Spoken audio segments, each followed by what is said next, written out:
Every empire that ever crumbled started with one man who believed no one would dare test him.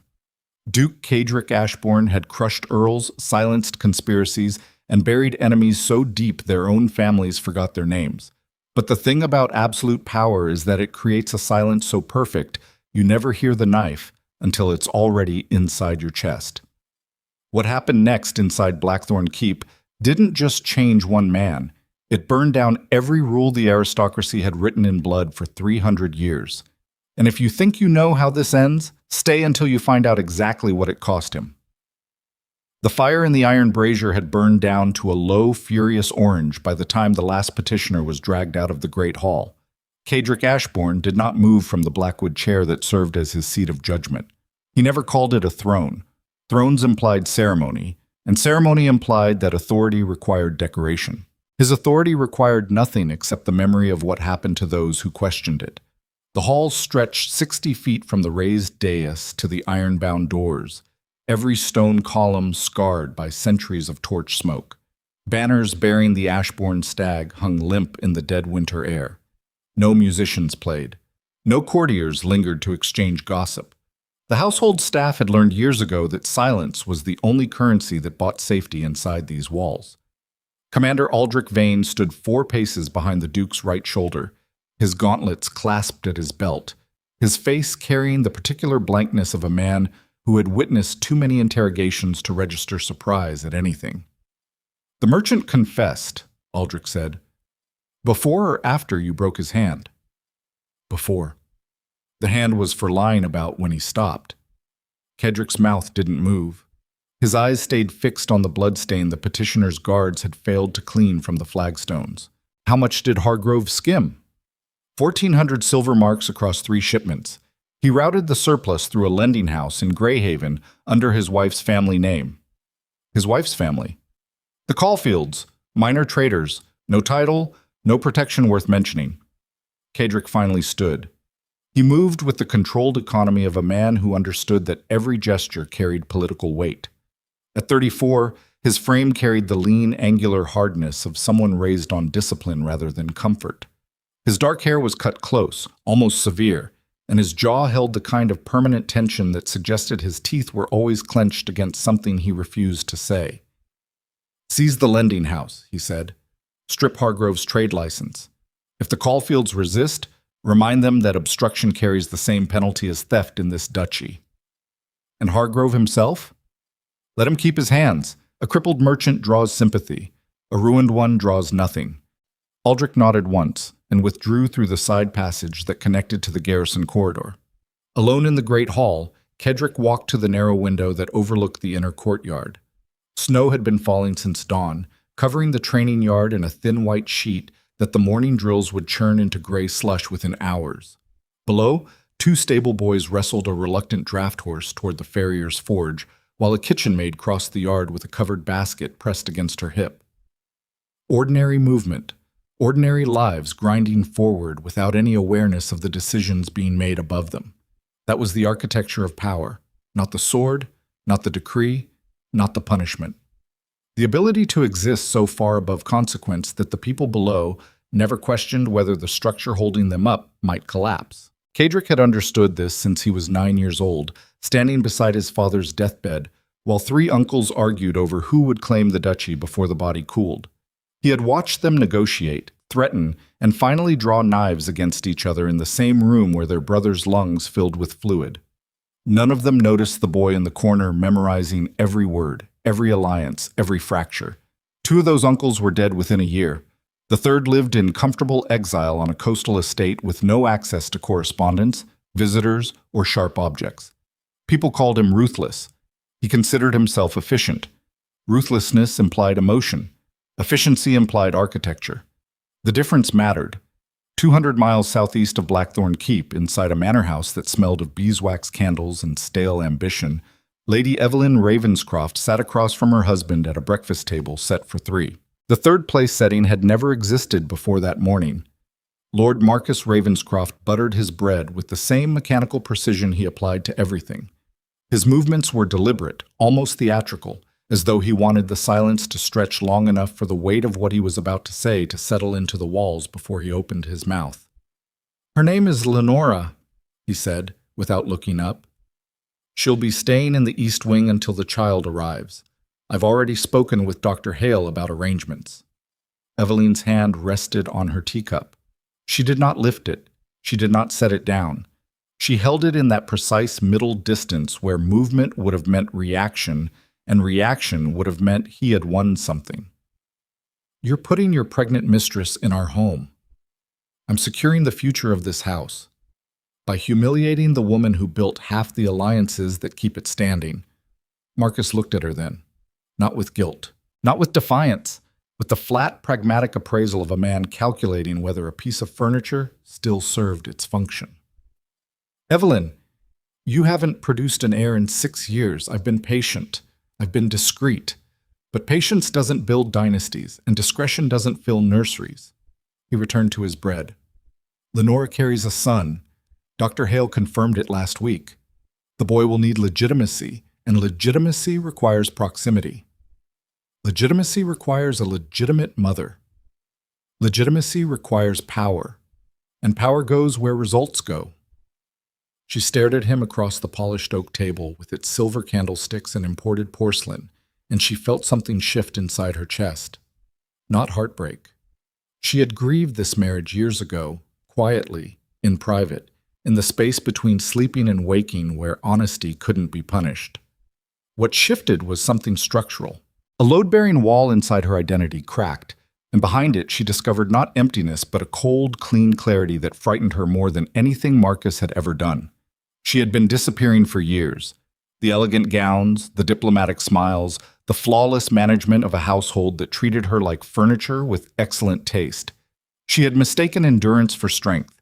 She had confused the absence of bruises with the presence of respect. Marcus was still talking, something about Lenora's dietary requirements, something about redecorating the East Wing, something about how civilized families throughout history had managed these arrangements with grace. Eveline set down her teacup without a sound. "I need air," she said. Marcus waved his hand without looking up. "Take a walk. Clear your head. You'll feel better about this by evening." She walked out of the dining room, up the main staircase, past the portrait gallery where 4 generations of Ravenscroft men stared down with identical expressions of entitled certainty, and into her private chambers. She locked the door. She opened the hidden compartment behind the wardrobe's false panel, the one she'd had installed 3 years ago when she first realized that preparation was the only form of self-respect available to a woman without options. Inside, 600 silver marks, a set of common traveling clothes, a forged letter of reference identifying her as a merchant's widow from the northern provinces, a hunting knife with a bone handle. She changed clothes in 4 minutes. She left her wedding ring on the vanity beside an untouched bottle of perfume Marcus had given her on their anniversary. No note, no explanation, nothing that could be tracked, interpreted, or used against her. She climbed out the servants' passage, crossed the kitchen garden in the gray morning light, and walked into the frozen tree line beyond the estate walls. The cold hit her like a fist. She kept walking. Behind her, the manor house continued its morning routines. It would take Marcus 3 hours to realize she was gone. It would take him 2 days to understand she wasn't coming back. It would take him considerably longer to accept that the woman he had treated like an accessory had possessed the one quality he never credited her with, the will to become no one. Greyhaven announced itself through smell before it appeared through fog. Salt, tar, rotting timber, and the acrid bite of coal smoke from 100 iron foundries crammed along the waterfront.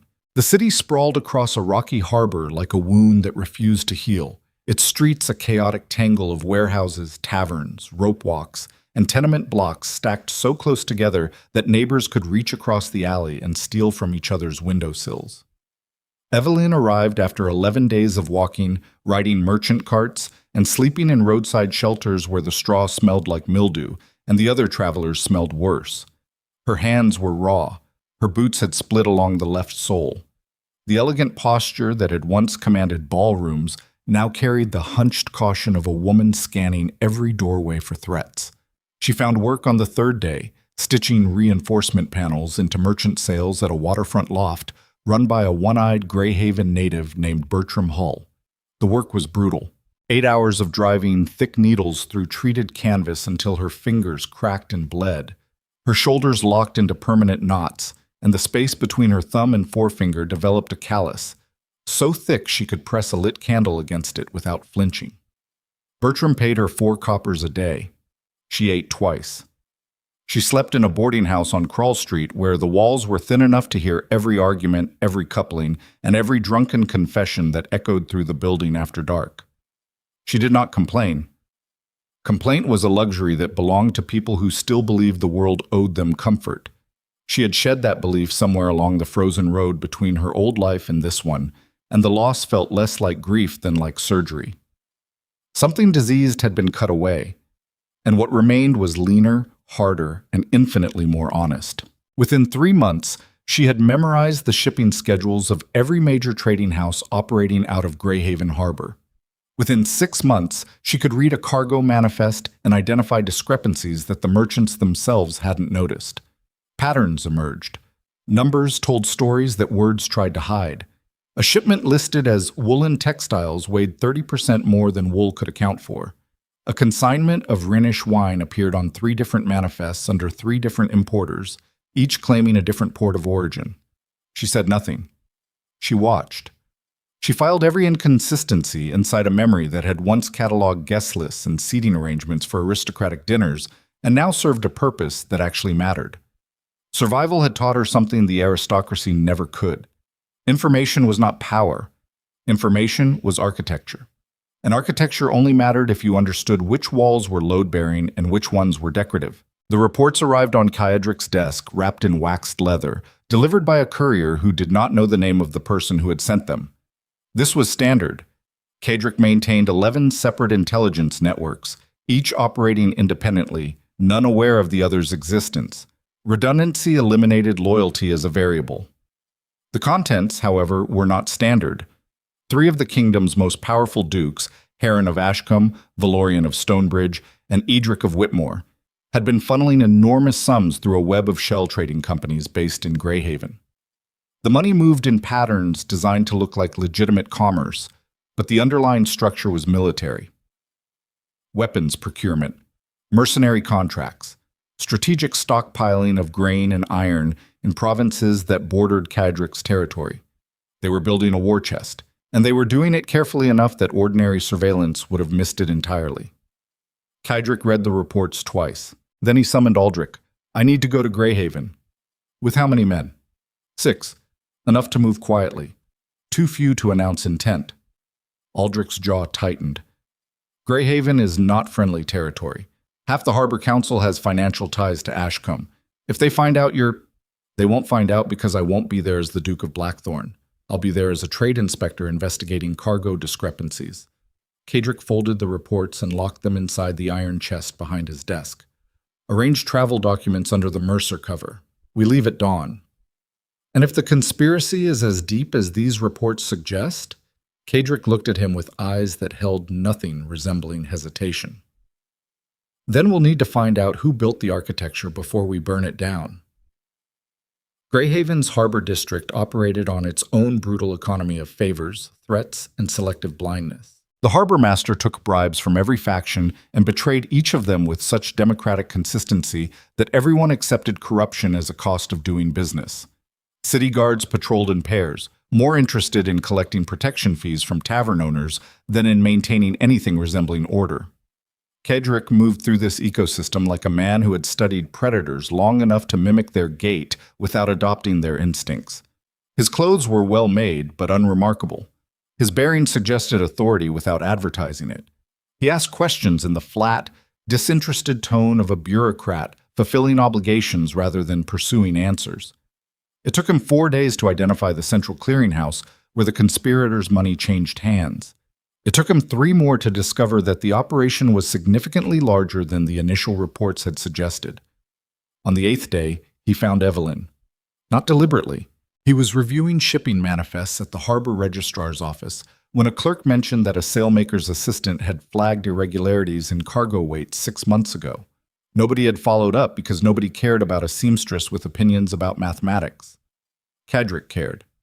He found her at Bertram Hall's loft at the end of the working day, her hands stained with tar, her hair tied back with a strip of canvas, her entire appearance so far removed from aristocratic origins that most people would have walked past without a second glance.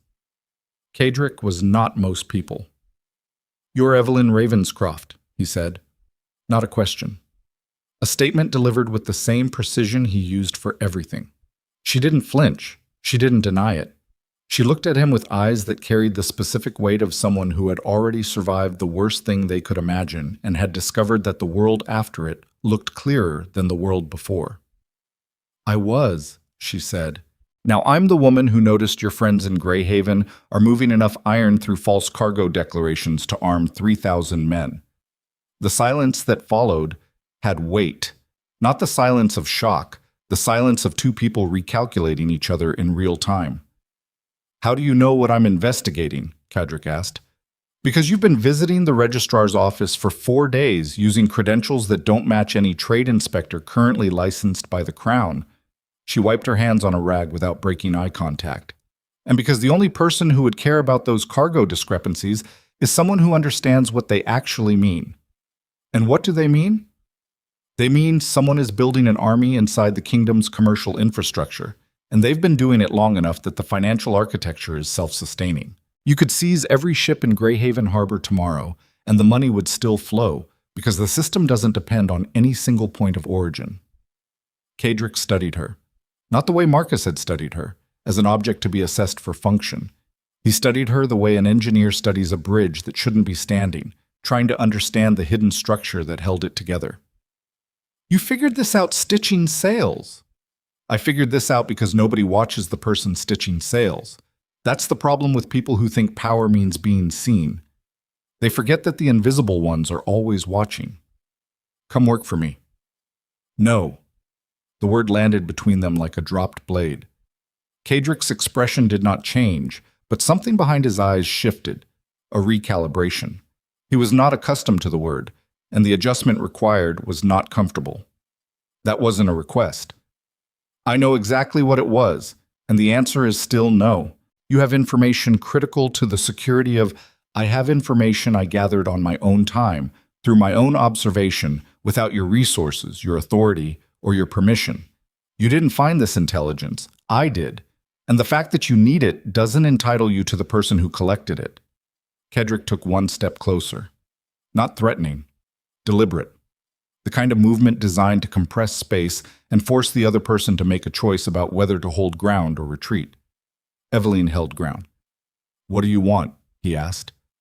The question came out harder than he intended, carrying the edge of a man who had forgotten how to negotiate with someone who couldn't be threatened. "I want to know what you'll do with it, because the last powerful man who decided my life's purpose was to serve his plans found himself eating breakfast alone." "I'm not your husband." "No. You're considerably more dangerous, which means I need considerably more reason to trust you."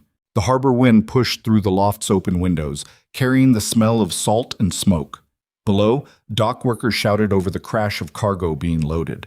The world outside continued its indifferent machinery, while two people who had spent their entire lives building walls stood inside the same room and recognized with mutual unease that the other person could see through every defense they had constructed.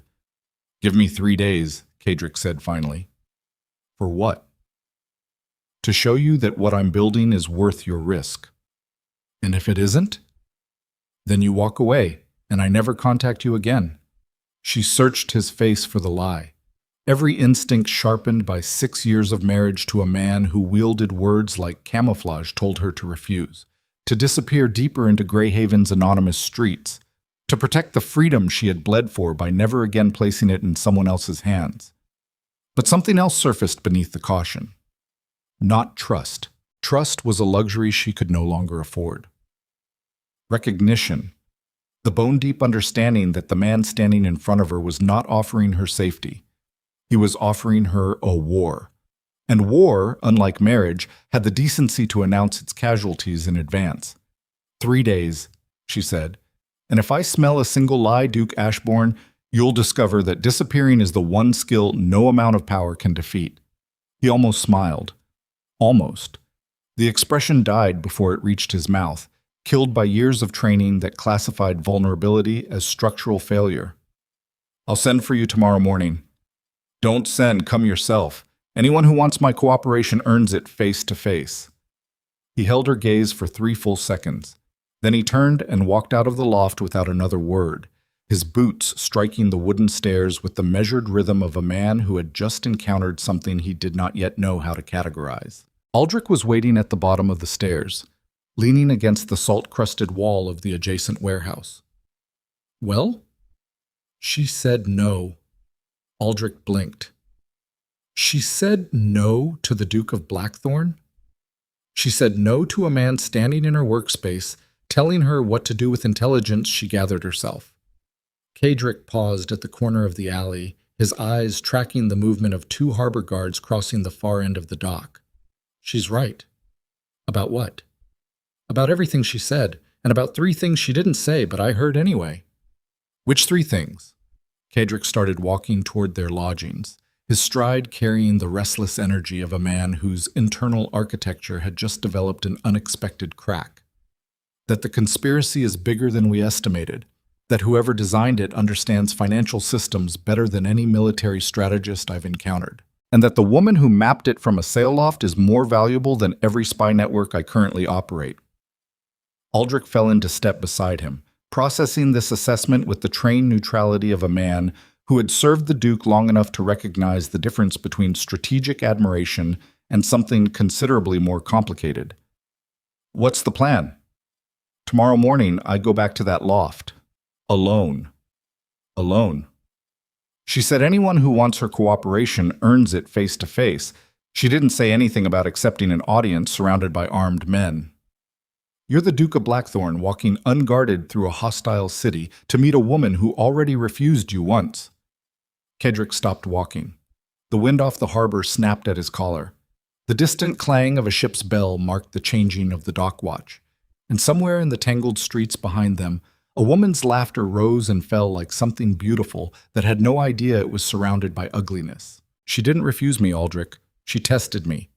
And right now, I'm the one who hasn't passed. He resumed walking. The darkness of Greyhaven Street swallowed his silhouette, and the harbor continued its ancient, indifferent machinery of commerce and corruption, while something that had been dormant inside the most powerful man in the kingdom stirred for the first time in years. Not desire, not yet. Something more dangerous. The suspicion that he had finally met someone who understood exactly what power cost and had decided, with full knowledge of the price, that freedom was worth more. And somewhere above a sail loft on the waterfront, Evelyn Ravenscroft sat on the edge of a narrow cot in a room that smelled of tar and salt, staring at her scarred hands in the fading light, and felt the first tremor of something she had sworn never to feel again. Not hope. Hope was a trap dressed in pretty language. This was worse. This was curiosity about a man who looked at her and saw neither a wife to manage nor a woman to rescue, but an adversary worth respecting. And curiosity, she knew from experience, was the one door that never stayed closed once you cracked it open. 3 days. She had given him 3 days. She pressed her palms flat against her knees, steadied her breathing, and told herself that 3 days meant nothing, that she could walk away at any moment, that the cold freedom of anonymity was worth more than anything a duke could offer, no matter how different he seemed from every powerful man who had ever tried to own her. She almost believed it. Almost. And then, carried on the salt wind through the cracked window, she heard the distant thunder of hooves on cobblestone. Too many hooves. Too organized. Moving through Greyhaven's harbor district with the unmistakable cadence of military formation. She was at the window in 2 seconds. Below, torchlight carved orange scars through the darkness as a column of armed riders emerged from the fog, their breastplates bearing the triple falcon crest of House Ashcombe. Duke Heron's men. In Greyhaven. Moving in force. They weren't supposed to be here. The conspiracy's entire architecture depended on invisibility, on financial mechanisms so deeply embedded in legitimate commerce that no one could separate the weapon from the trade. Open military presence meant the timeline had changed. Something had accelerated. Something had gone wrong, or something had gone exactly right for the people building this war. Evelyn grabbed her coat, her knife, and the leather folio where she kept 6 months of handwritten financial analysis, and she was out the door before the last rider cleared the street below.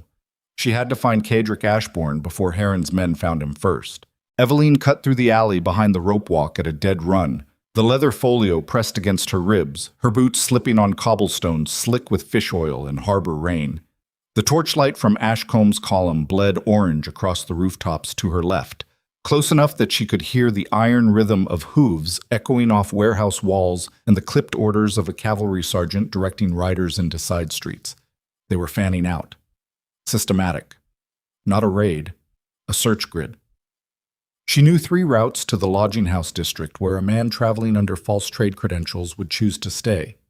The main harbor road was already cut off by the column.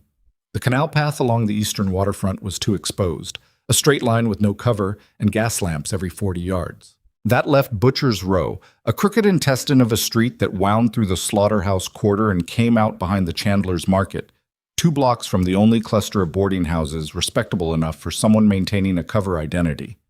She took Butcher's Row. The smell hit her like a wall. Old blood, animal fat, and the sour chemical stink of tanning vats lined up along the gutter. She pulled her collar over her nose and kept moving, counting streets, counting seconds, counting the distance between the last set of hooves she had heard and the silence ahead. Cadrick's lodging was a narrow 3-story building wedged between a ship chandler and a counting house. She spotted Aldrich before she spotted the door. He was standing in the shadow of the counting house entrance, his hand resting on his sword, his posture carrying the rigid alertness of a man who had already heard the horses. "Where is he?" she said, not slowing down. Aldrich stepped into her path. "Who the hell are— I'm the woman your Duke came to see 6 hours ago. Ashcombe has riders in the harbor district, at least 40, moving in a search pattern. If Kaedric is inside that building, he needs to not be inside that building in the next 3 minutes." Aldrich's hand tightened on the sword grip. His eyes moved from her face to the street behind her, scanning for followers. The calculation took him 2 seconds. He stepped aside. "Second floor, end of the hall." She was through the door and up the stairs before Aldrich finished speaking. The hallway smelled like candle wax and damp plaster. She found the door and hit it with the flat of her hand. 3 sharp strikes. It opened immediately. Kaedric stood behind it, fully dressed, his sword belt already buckled, a satchel slung across one shoulder.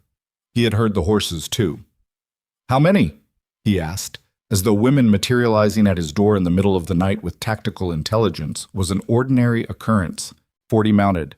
Ashcomb's Triple Falcon crest. They're running a search grid through the harbor district, starting from the main dock and working inward. They're not searching for cargo. No, they're searching for you. Kaedric crossed the room in 3 strides and looked down from the window. Across the narrow street, a lampmaker's shop sat dark and shuttered. Beyond it, the dim glow of the Chandler's Market. No riders visible yet, but sound carried differently in Greyhaven's compressed streets. The hooves were getting closer. How did they know I was here? They didn't. They knew someone was asking questions at the registrar's office. In a city where every clerk sells information before lunch, your trade inspector cover had a shelf life of about 6 days. You used 7. He looked at her, not with irritation, with the sharp, evaluative focus of a man confronting a mistake he should have anticipated. You counted. I count everything. It's the only habit that's never betrayed me. Aldrich appeared in the doorway. We have a problem. 2 of our men are billeted on Anchor Street. That's inside the search grid. Pull them out. I can't reach them without crossing the column's path. Then they sit tight and maintain cover until the grid passes. Kaedric turned to Eveline. You know this city. Where do we go? The question cost him something. She could see it in the slight tension around his mouth, the fractional hardening of his jaw. He was asking for help. Asking meant admitting dependency. And dependency, in the architecture of his mind, was a crack in the foundation that could bring down everything built on top of it. She recognized the cost because she had paid it herself, every day for the past year, every time she swallowed her pride and took orders from a one-eyed sailmaker who paid her 4 coppers for 8 hours of work that left her hands bleeding. Survival was not about strength. Survival was about knowing which walls you could afford to tear down without collapsing the structure. The tannery district, she said, south of the slaughterhouses. Nobody goes there voluntarily, and the smell masks movement from tracking dogs if they're using them. There's a decommissioned dye works on Sulphur Lane with a cellar entrance that opens into the old drainage tunnels. From there, we can reach the western outskirts without surfacing inside the search grid. You've mapped escape routes. I mapped escape routes my second week in Greyhaven. A woman living alone in a harbor city without protection either plans for the worst or becomes it. Kedrick grabbed his satchel. Lead. One word. No hesitation, no negotiation, just the immediate tactical decision of a man who understood that ego was a luxury that expired the moment boots hit hostile ground. They moved fast through the back streets. Eveline led. Kedrick and Aldrich followed, the Duke's 6 guards materializing from separate locations and falling into formation with the practiced silence of men who had done this before. No torches. No conversation. They navigated by the ambient glow of Greyhaven's gas lamps filtering through gaps between buildings, their footsteps absorbed by the wet cobblestones. The tannery district announced itself with the same chemical aggression that everything in Greyhaven used as its calling card. Acid and rot, lime pits and scraped hides stacked in wooden frames along the street. The dye works sat at the end of Sulphur Lane, a brick ruin with half its roof collapsed and its front entrance blocked by fallen beams. Eveline led them around the back to a cellar entrance hidden behind a stack of rotting pallets. The iron grate was rusted but functional. She pulled it open with both hands, the metal shrieking in the wet air. That sound carries, Aldrich said. It does, which is why we move now instead of discussing acoustics. Aldrich looked at Kedrick. Kedrick looked at Eveline. Something passed between the three of them that lived in the territory between professional respect and mutual irritation.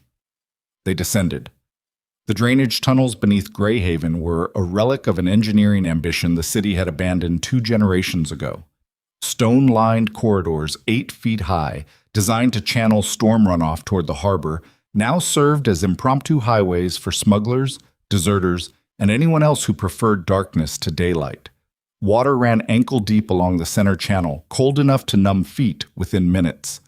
Kedrick walked beside Eveline. Behind them, Aldrich directed the guards into a staggered column, each man watching a different angle. The only light came from a single hooded lantern Aldrich carried, its beam cutting a narrow wedge through the blackness. Your financial analysis, Kedrick said, his voice low enough that the sound died before it reached the tunnel walls. The folio you're carrying, what's in it?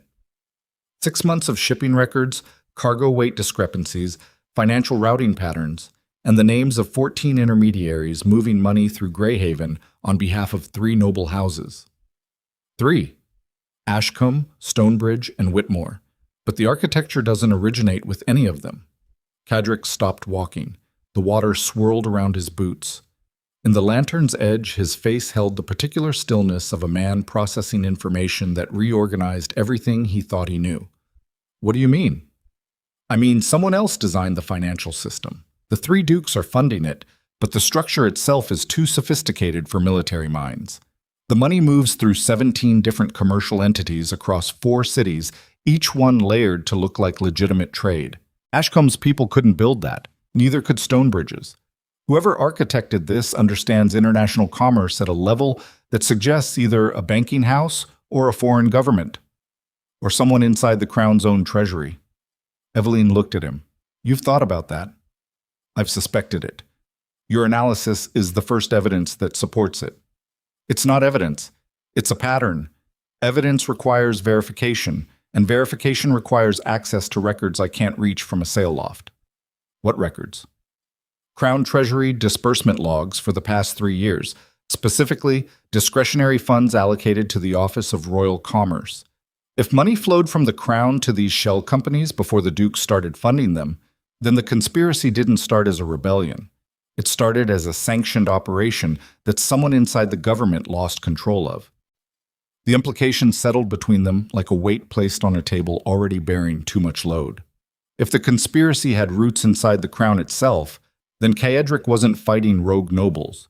He was fighting a corruption so deeply embedded in the kingdom's own machinery that cutting it out might bring down the entire structure. Who has access to those records? Kedrick asked.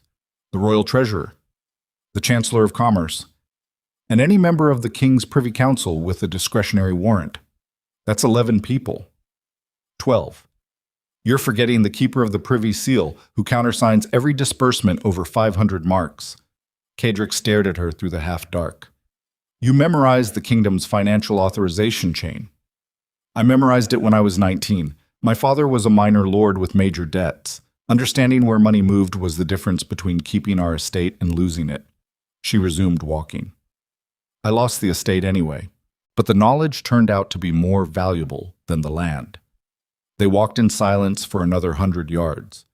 The tunnel forked, and Eveline took the left passage without hesitation. Cadric filed that away. She hadn't consulted a map. She hadn't paused to orient herself. She knew these tunnels the way a person knew them only through repeated use. How often do you come down here? He asked. Often enough to know that the right fork floods during high tide and the left opens into a maintenance shaft beneath the old garrison. She glanced sideways at him. And often enough to know that you're evaluating whether my familiarity with smuggling tunnels makes me less trustworthy or more useful. Both. Good. A man who pretends those are separate questions is a man who'll get killed by the answer. They emerged through a grated opening in a drainage ditch 200 yards beyond Greyhaven's western wall. The night air hit them like cold water after the tunnel's stale atmosphere. Open fields stretched ahead, broken by scattered farmsteads and a dark tree line marking the edge of the Ashford Woods. Aldrich posted guards at 50-yard intervals, while Caedric and Eveline moved to the shelter of a collapsed sheep pen, its stone walls just high enough to block the wind and low enough to maintain sightlines in every direction. Cedric sat on the wall's edge. For the first time since she had met him, something in his posture shifted. Not relaxation. The momentary release of a man who had been holding himself at combat readiness for hours and could afford exactly 30 seconds of decompression before the next crisis demanded his full attention. You saved my life tonight, he said. I saved an intelligence asset. You happen to be attached to it. Is that what you're telling yourself? That's what's true. I spent a year building a life that depends on no one. Running through the streets to warn a man I met 6 hours ago is either a strategic calculation or a spectacular lapse in judgment. I prefer to believe the former. And if it's the latter? She looked at him across 3 feet of darkness and broken stone. Then I'll deal with that problem the same way I deal with every other problem. After the immediate threat is resolved, and not 1 second before. Cedric absorbed this.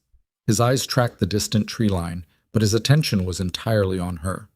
She could feel it the way you feel a change in air pressure before a storm. Not physical proximity, cognitive weight. The full force of an intelligence that had dismantled conspiracies, destroyed noble houses, and rebuilt the political architecture of an entire duchy, now focused on understanding a single person. It should have frightened her. It didn't. And the absence of fear was itself a warning she chose to file away rather than examine.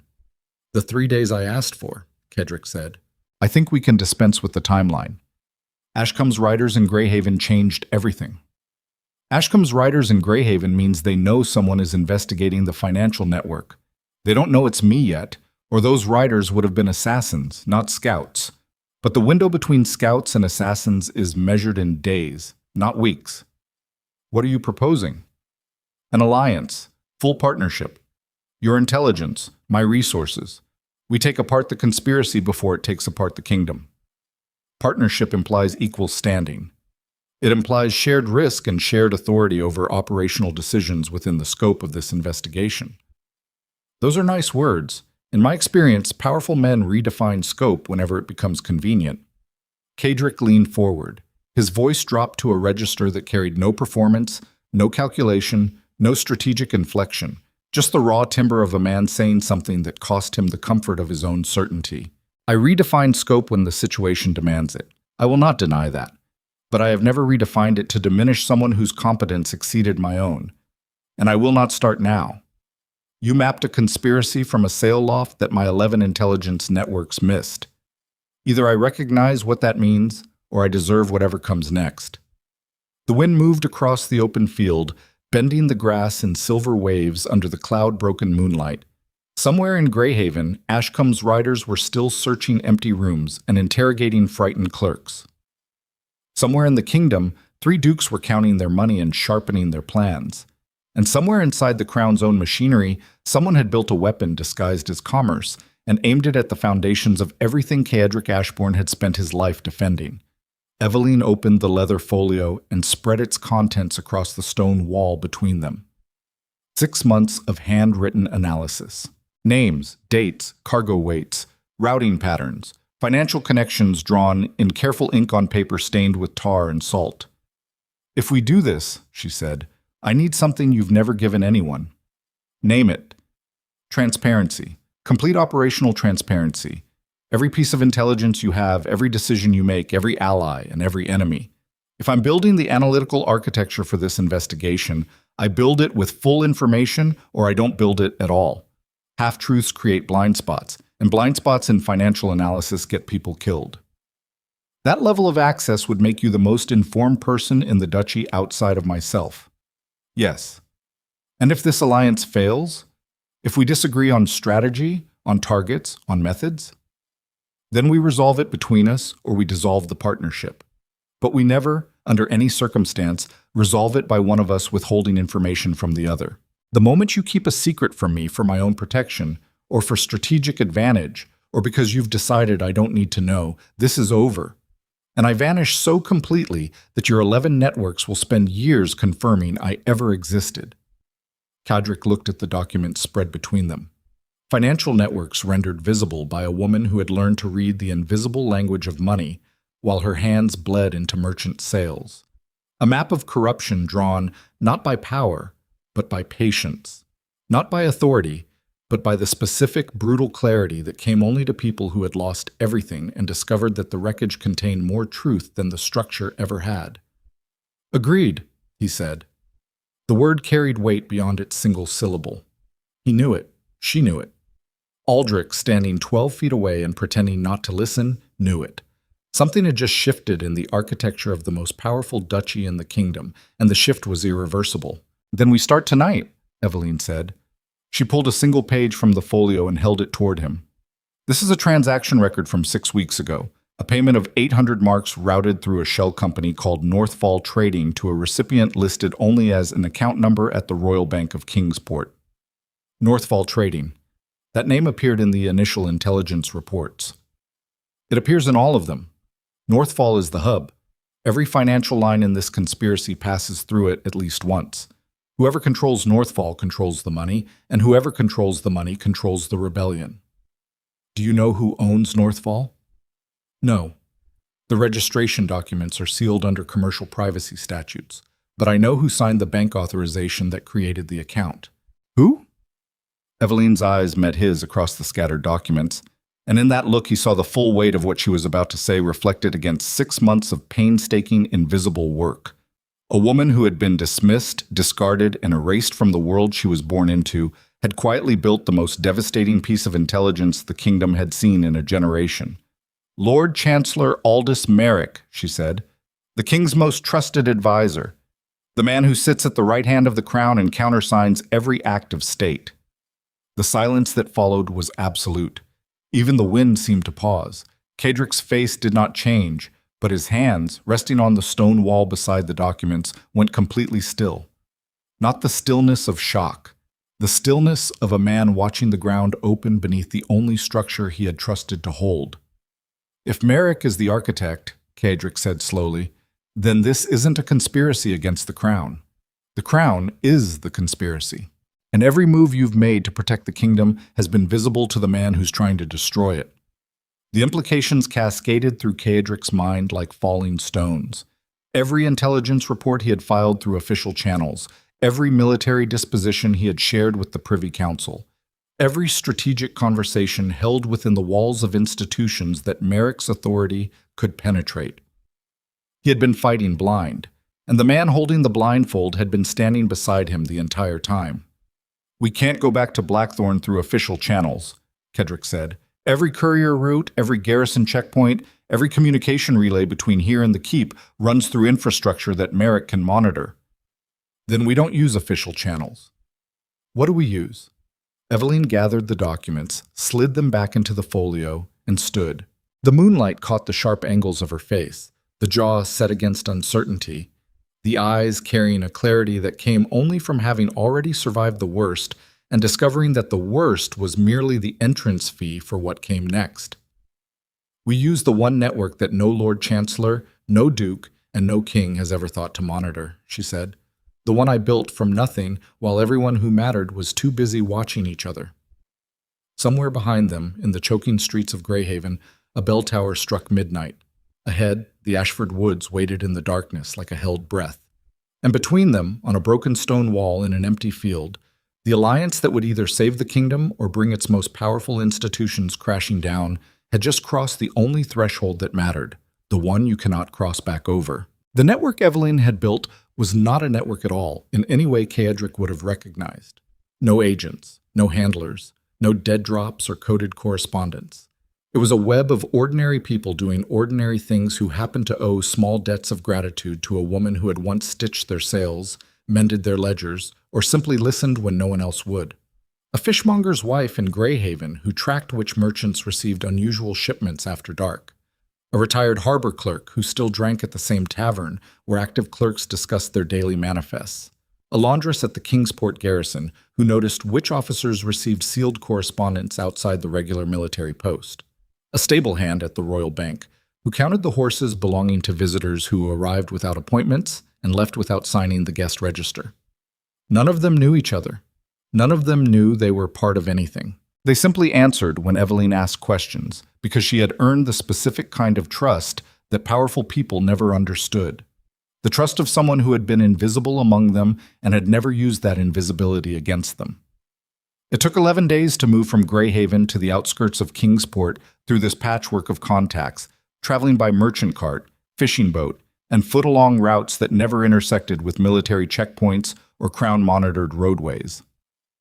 11 days of sleeping in barns, eating cold food, and maintaining the constant vigilance of people who understood that every mile closer to the capital was a mile deeper into territory controlled by the man they were hunting. Lord Chancellor Aldous Merrick, the architect hiding behind the throne. Kaedric used the transit time to study Evelyn's financial analysis with the methodical intensity he applied to military campaigns. Every page of her folio represented hundreds of hours of observation compressed into careful notation. Transaction patterns, shell company structures, money flows that branched and merged like rivers, designed by someone who understood that the best way to hide a current was to make it look like natural terrain.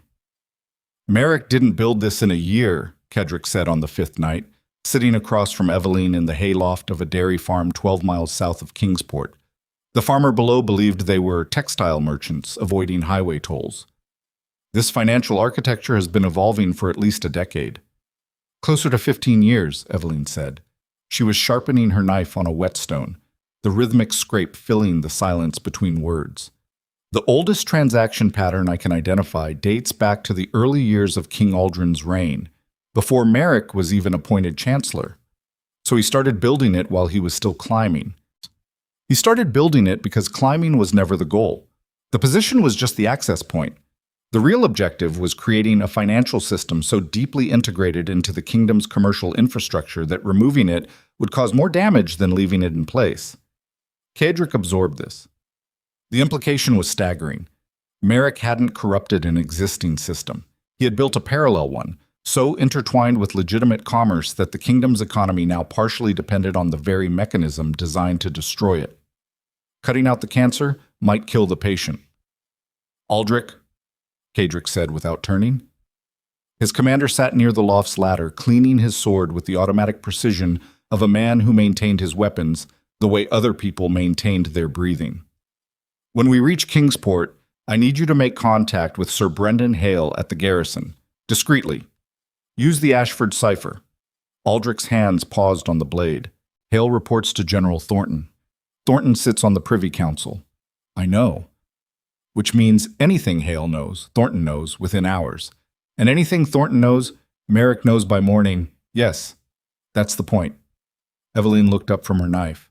Her eyes found Kaedric's across the dim loft, and in that look he saw her arrive at the same conclusion he had reached 2 days ago but hadn't spoken aloud.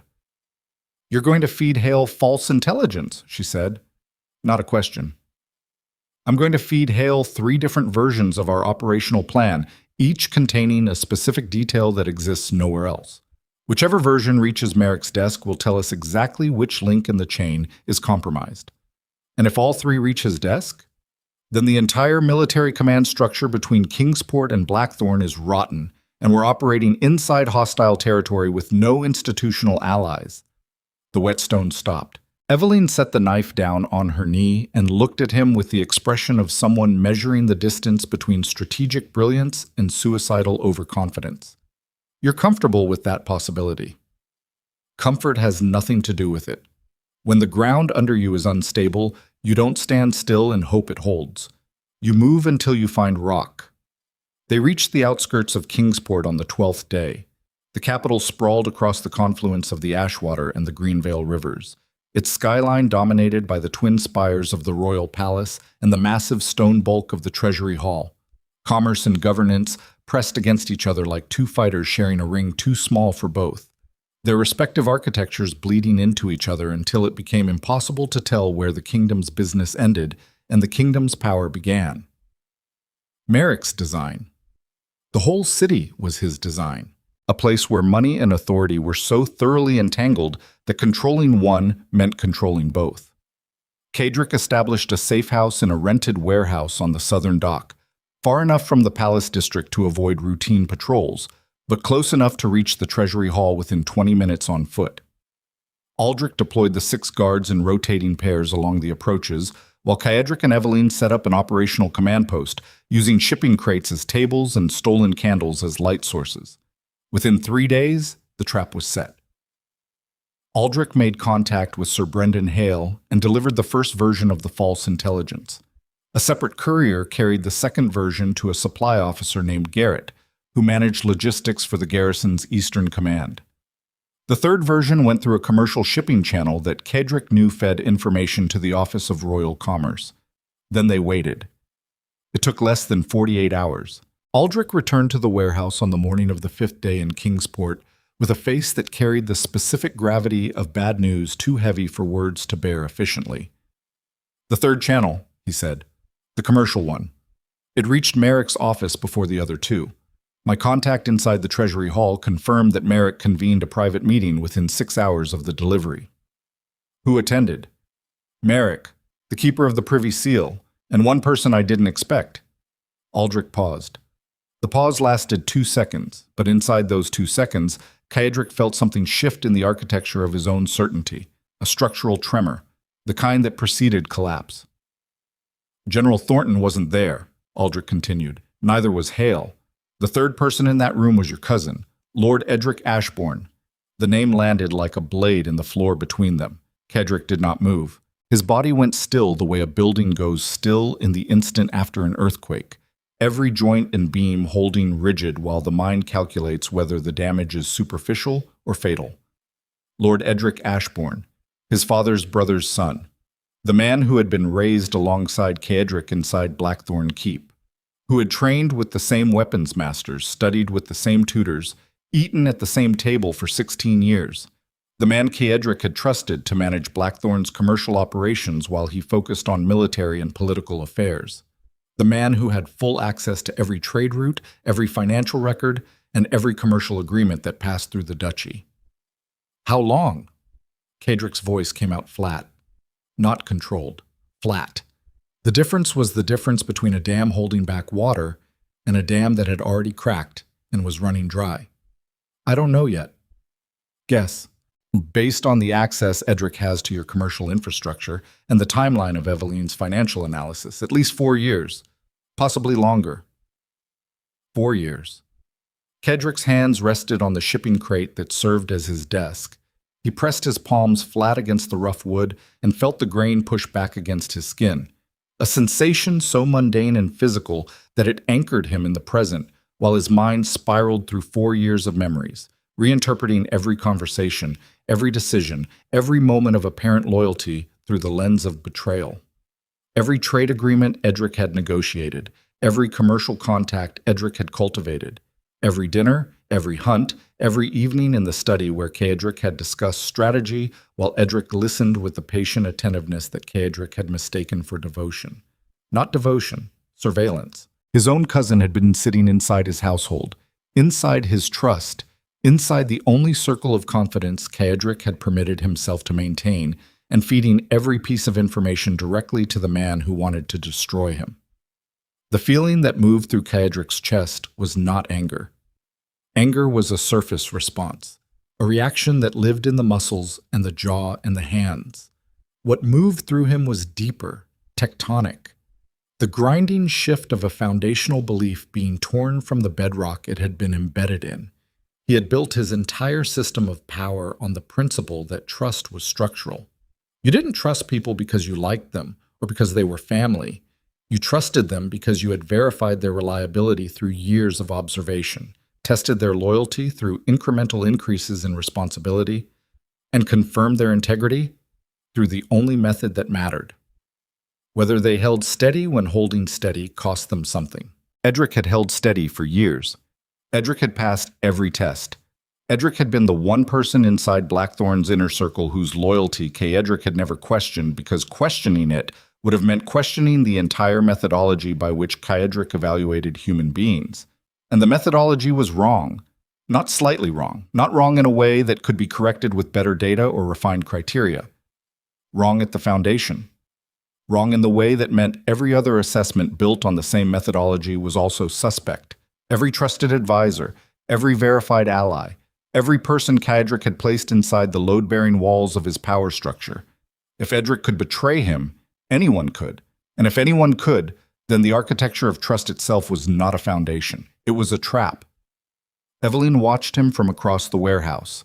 She had not spoken since Aldrich delivered the name. She recognized what was happening inside Kaedric because she had lived through it herself, sitting at that breakfast table with the third-place setting, feeling the structure of her identity crack along fault lines she hadn't known existed.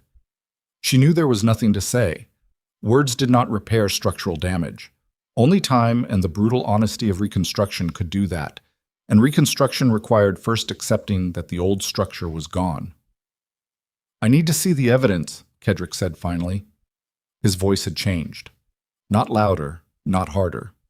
Stripped, like a wall after the plaster had been torn away, revealing the raw stone beneath. Every piece of financial documentation connecting Edric to Merrick's network, every transaction, every communication channel, every contact point. Evelyn opened the folio. She had been carrying the answer for weeks without knowing whose name fit the pattern she had identified. A commercial intermediary inside Blackthorn's own trade operations, someone with the authority to redirect funds through legitimate channels without triggering internal audits. She had labeled this person the inside man in her analysis, a placeholder for a name she couldn't identify from the outside. Now the placeholder had a face, and the face belonged to the Duke's own blood. She laid out 7 pages of transaction records on the crate between them. "These are the routing patterns I flagged 3 months ago. A percentage of revenue from Blackthorn's Eastern trade agreements was being siphoned through a series of intermediary accounts before reaching the Duchy's treasury. The amounts were small enough to look like rounding errors. 3 marks here, 7 marks there. But over 4 years, at the volume Blackthorn trades, the total diversion adds up to roughly 22,000 silver marks. 22,000 marks stolen from my own duchy and fed into a conspiracy designed to destroy it. Fed through Northfall trading into the same financial architecture that funds Ashcombe, Stonebridge, and Whitmore. Your cousin has been financing the rebellion against you with your own money." Kaedric picked up one of the pages. His eyes moved across the numbers with the rigid focus of a man forcing himself to read his own autopsy report. Every figure was a brick pulled from his foundation. Every transaction was a year of trust converted into ammunition aimed at his head. "Aldrich. Sir, I need you to go back to Blackthorn, not through official channels. Use Evelyn's network. I need the commercial ledgers from Edric's office. The actual ledgers, not the copies filed with the Treasury. He'll have a separate set. He's too careful not to. And if he's already destroyed them? He hasn't. Merrick needs those records intact as leverage. If the conspiracy succeeds, the ledgers prove Edric's cooperation and guarantee his position in the new order. If it fails, the ledgers are Merrick's insurance policy against Edric turning witness. Edric can't destroy them without cutting himself loose from both sides. Aldrich nodded and left the warehouse without another word. His boots on the dock plank sounded like a countdown. Alone with Evelyn, Kaedric stood motionless beside the crate for a long time. The warehouse creaked around them, wood expanding in the afternoon heat. Through the high windows, dust motes drifted in shafts of light that fell across the scattered documents like spotlights on a stage, set for a performance no one had rehearsed. "You're thinking about confronting him," Evelyn said. "I'm thinking about the fact that I ate dinner with him 11 days ago, the night before I left for Greyhaven. He poured my wine. He asked about the investigation. He wished me safe travels. And you told him you were going to Greyhaven." The silence that followed was heavier than stone. Kaedric closed his eyes. When he opened them, something had changed behind them. Not hardness. He had always been hard. Something colder. Something that had been kept locked away behind the professional detachment he wore like armor. "Ashcomb's riders knew exactly where to search," he said. "They didn't sweep the entire city. They went straight to the harbor district. They went straight to the lodging houses. Edric gave them my operational pattern." "Which means they also know you escaped. And they know you didn't escape alone. They know about you. They know someone helped you. They don't know who, not yet. But Edric has access to Blackthorn's intelligence archives. If anyone in your network has a file on the former Lady Ravenscroft, he can find it." "There is no file. I didn't know you existed until I walked into that sail loft." "Then we have a window, a narrow one, but it's there." Kaedric sat down on a shipping crate and pressed his fists against his temples. Not a gesture of despair, a gesture of forced recalibration, the physical manifestation of a mind tearing down its own assumptions and rebuilding from the foundation up while the clock ran and the enemy closed in. "Everything changes," he said. "Everything already changed. The question is whether you change with it." "Meaning what?" Evelyn sat across from him, close enough that their knees almost touched, close enough that the words she spoke next traveled less than 3 feet before they reached him, carrying no echo, no performance, no diplomatic insulation. "Meaning, you've spent your entire life building a system where trust is earned through verification and loyalty is confirmed through testing. That system just failed catastrophically. Your most verified, most tested, most trusted person turned out to be your most dangerous enemy. So you have 2 choices." She held up one scarred hand. "You can double down, build the walls higher, trust fewer people, test harder, verify more aggressively, create a system so airtight that no one could ever betray you again." She held up the other. "Or you can accept that no system eliminates betrayal, that trust is always a gamble, and the only thing that changes is whether you're gambling on people who've earned it through shared cost or people who've earned it through past tests. Tests can be studied for, cost can't. That's a distinction without a difference. No, it's the only distinction that matters. Edric passed your tests because he was smart enough to know what you were testing for. He studied your methodology and reverse-engineered the appearance of loyalty, but he never paid a cost for it. He never bled for it. He never lost anything that mattered to prove he deserved your trust." She looked down at her hands, the scars, the calluses, the cracked knuckles. "I didn't come to warn you that night in Greyhaven because you passed some test. I came because I had already decided, before I even made the decision consciously, that what you were building was worth my risk. That's not verification. That's something you can't manufacture and you can't fake." Kaedric stared at her. In that warehouse, surrounded by evidence of the deepest betrayal he had ever experienced, sitting in the wreckage of a trust system he had spent his adult life perfecting, he felt something break open inside his chest that had been sealed shut since he was 9 years old, watching his uncles draw knives over his father's dying body. Not trust. Not yet. The precondition for trust, the willingness to be wrong about someone and accept the consequences rather than live inside a fortress so perfectly defended that nothing, including connection, could ever breach its walls. "I need to get a message to the king," Kaedric said, directly, bypassing every official channel, every intermediary, every person who could be connected to Merrick's network. "The king hasn't held a private audience without Merrick present in 6 years. Then I'll create circumstances that require one." "How?" Kaedric stood. The movement carried a different energy than any she had seen from him before. not the controlled architectural precision of a man managing power. Something rawer, something that burned instead of calculated. By doing the one thing Merrick's entire system is designed to prevent, going public. Not through courts, not through councils, not through the mechanisms he controls, through the one audience that answers to no chancellor and no conspiracy. The people. Every merchant guild, every trade association, every commercial body that depends on the financial infrastructure Merrick has corrupted. If I can demonstrate that his parallel system is siphoning from their legitimate operations, I don't need the king to act. I need the king to be unable to ignore the demand that he acts. You're going to start a commercial revolt against the Lord Chancellor of the kingdom.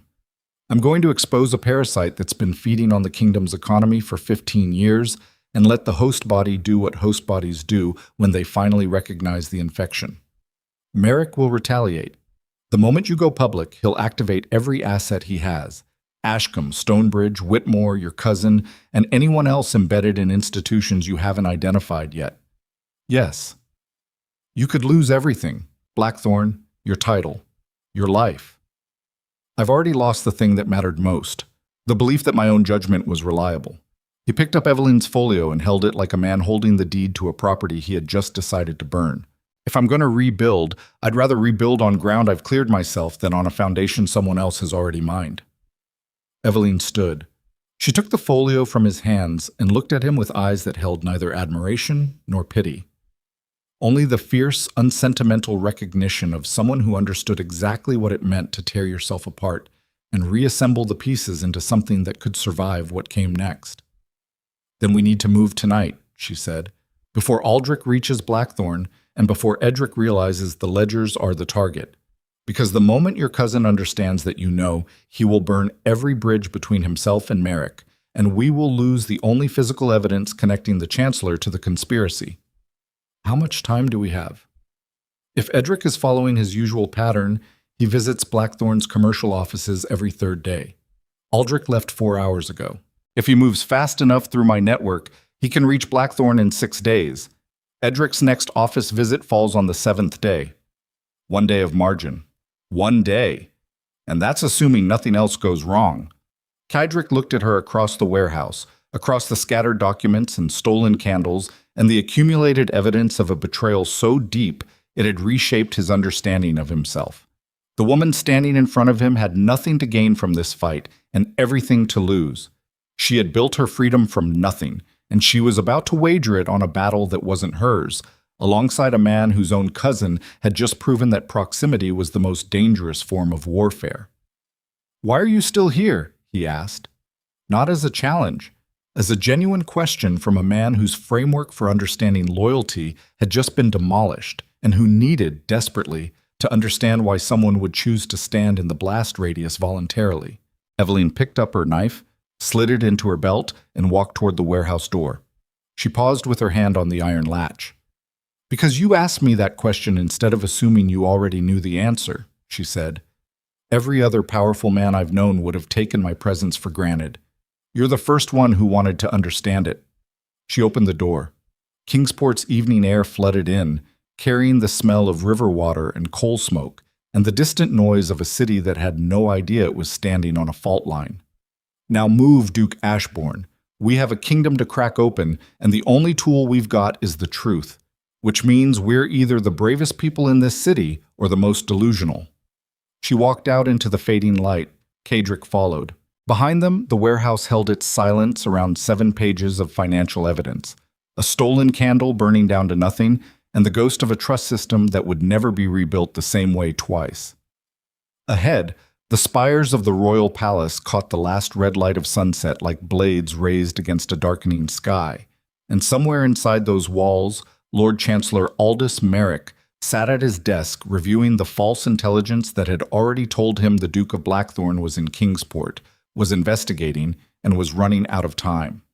What Merrick did not yet know was that the man walking through his city had just become something far more dangerous than an enemy with evidence. He had become a man with nothing left to protect except the truth. And the truth, unlike trust, did not require anyone's permission to destroy what it touched. The merchant guilds convened inside the Kingsport Trade Assembly Hall 3 days after Kaedric began distributing Eveline's financial analysis through channels that no Lord Chancellor had ever thought to monitor, not through official proclamations or aristocratic summons, through the language merchants understood better than any political rhetoric. Numbers. Transaction records. Proof that someone had been stealing from them for 15 years and hiding the theft inside the very system they depended on for their livelihoods. Eveline had redesigned the presentation of her data overnight, stripping away the intelligence framework and rebuilding it as a commercial audit. No accusations, no conspiracy theories, no mention of dukes, chancellors, or political rebellion. Just the clean, devastating arithmetic of money that entered the kingdom's commercial system and disappeared before it reached the people who earned it. 14 guild masters sat in the assembly hall that morning. By afternoon, 37 had sent representatives. By evening, the number had reached 61, and the hall's oak doors had to be propped open to accommodate the overflow into the courtyard. Kaedric did not attend. His face was too recognizable, and his presence would have transformed a commercial grievance into a political crisis before the evidence had time to do its work. Instead, he watched from a rented room above a bookbinder's shop across the square, standing far enough from the window that his silhouette remained invisible from the street. Eveline stood beside him. They had not slept. The circles beneath her eyes had deepened into bruises, and her hands carried a fine tremor from exhaustion that she controlled by pressing her fingertips against the windowsill. "Merrick will know about this before midnight," she said. "Merrick will know about this within the hour. He has informants inside every major guild. And then? And then he'll do what every cornered architect does. He'll start demolishing his own building to prevent anyone else from mapping its structure. You're counting on that. I'm counting on the fact that a man who spent 15 years constructing an invisible system will panic when that system becomes visible. Panic creates mistakes. Mistakes create evidence that even a Lord Chancellor can't bury." The first sign that Merrick had received the news came at sunset. A detachment of Royal Treasury Guards marched into the commercial district and attempted to seal the assembly hall under an emergency financial audit order. The guild masters, already inflamed by 8 hours of studying evidence that their commercial operations had been systematically plundered, refused to vacate. The confrontation drew a crowd. The crowd drew the City Watch. The City Watch sent for reinforcements. By nightfall, the square outside the trade assembly was a churning mass of merchants, guards, city officials, and ordinary citizens drawn by the noise and the unmistakable scent of institutional crisis. Kaedric watched it all from the window. His heart rate was elevated. He could feel it in his throat, a rapid percussion against the walls of his jugular that he managed through the same forced stillness he had learned during his first battlefield command at 21. Fear and excitement shared the same physiological signature. The only difference was what you did while your body screamed at you to move. "It's working," Eveline said. There was no triumph in her voice, just the flat recognition of a mechanism performing as designed. "It's working too well. Look at the Western approach." She shifted her gaze. Through the gap between the assembly hall and the adjacent customs house, a column of mounted soldiers was moving through the streets in tight formation. Not treasury guards, not city watch, regular army. Their armor bore the royal crest, and their formation was not crowd control. It was suppression. "Merrick's escalating," Kaedric said. "He's going to frame this as sedition. A commercial dispute becomes a political uprising. The guild masters become traitors, and anyone associated with the evidence becomes an enemy of the crown. Including you. Especially me. If he can connect the Duke of Blackthorn to what he'll call an organized insurrection against the king's government, he doesn't need the conspiracy anymore. He can destroy me through the legal mechanisms of the crown itself." A knock at the door. 3 sharp strikes. Aldrich's signal. Kaedric opened it.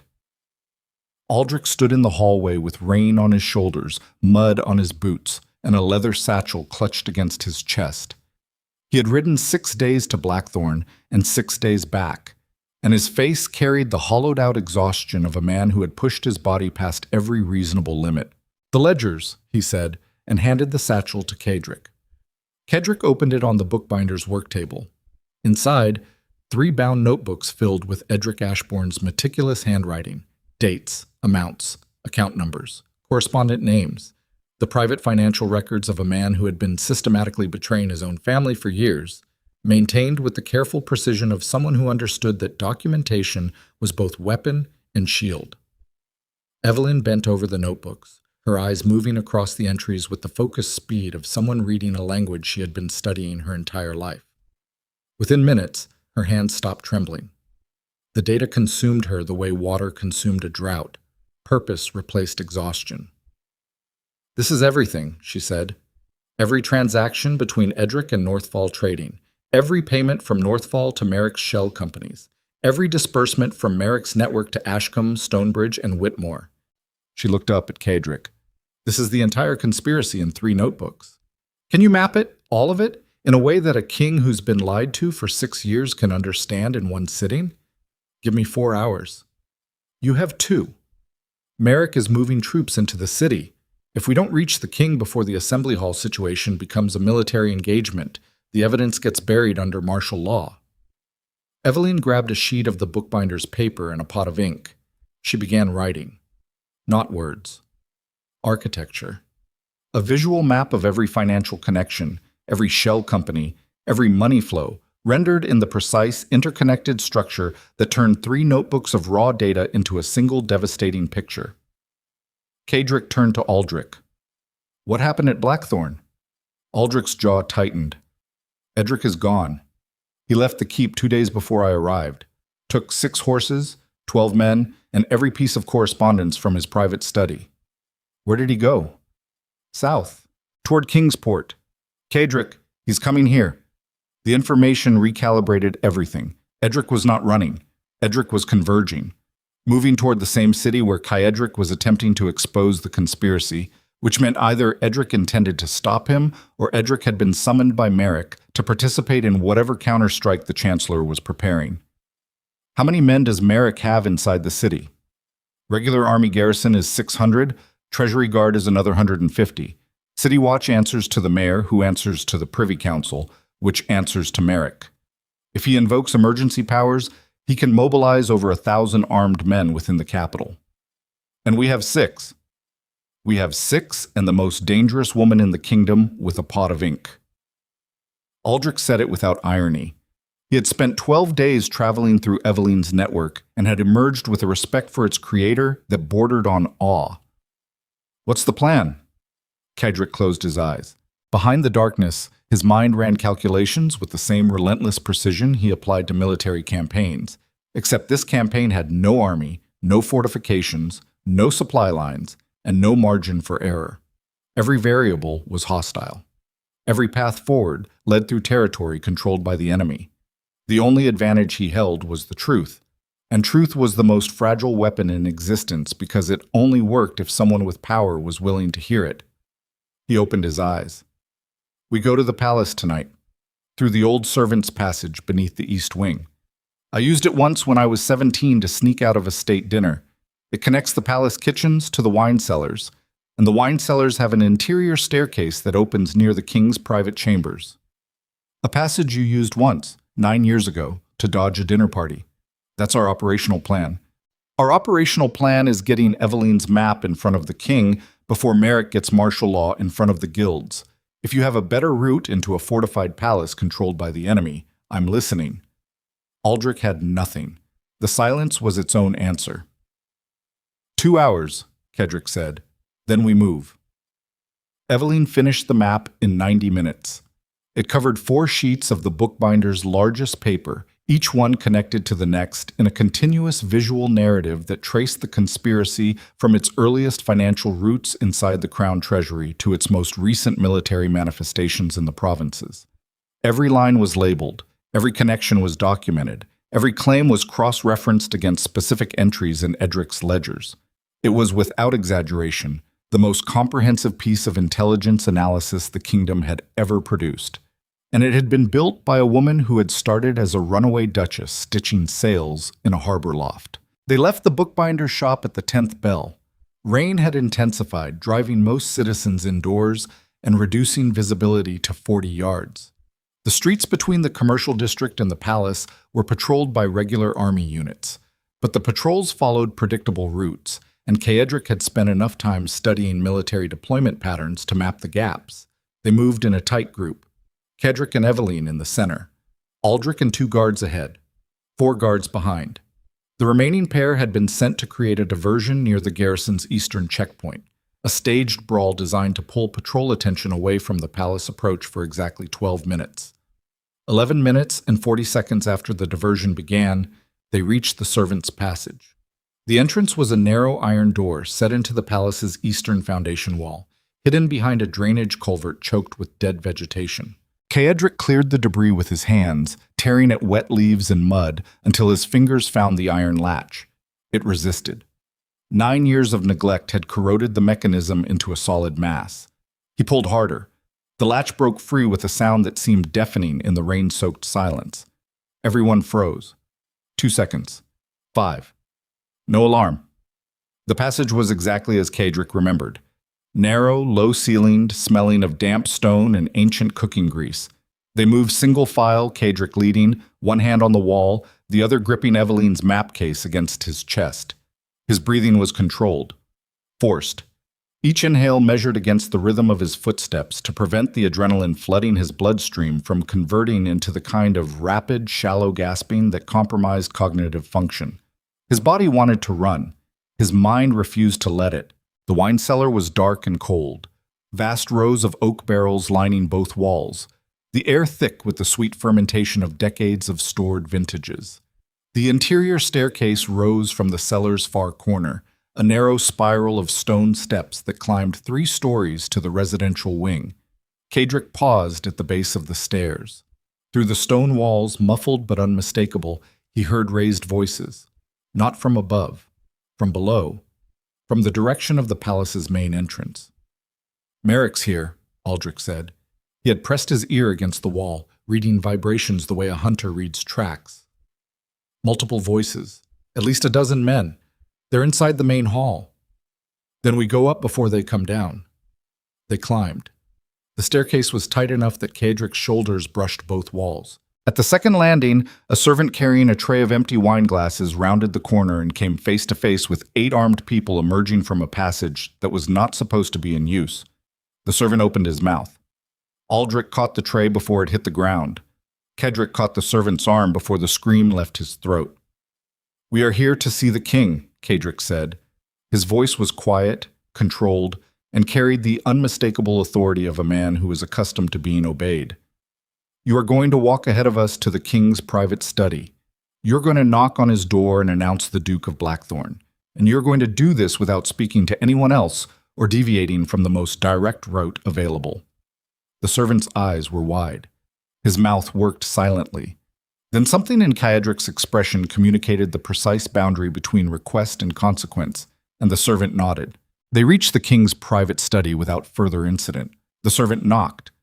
A voice inside said, "Enter."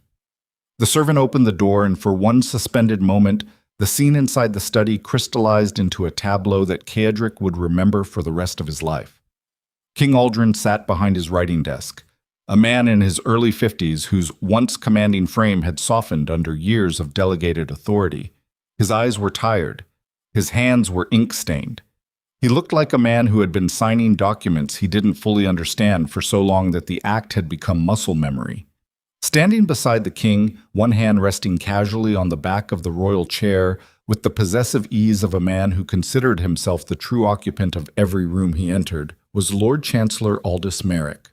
Tall, silver-haired, face carrying the sculpted composure of someone who had spent 3 decades ensuring that no expression ever crossed his features without prior authorization. And standing behind Merrick, mud still on his riding boots, rain still darkening the shoulders of his traveling cloak, was Lord Edric Ashbourne. Caedric's cousin looked at him across 15 feet of royal carpet.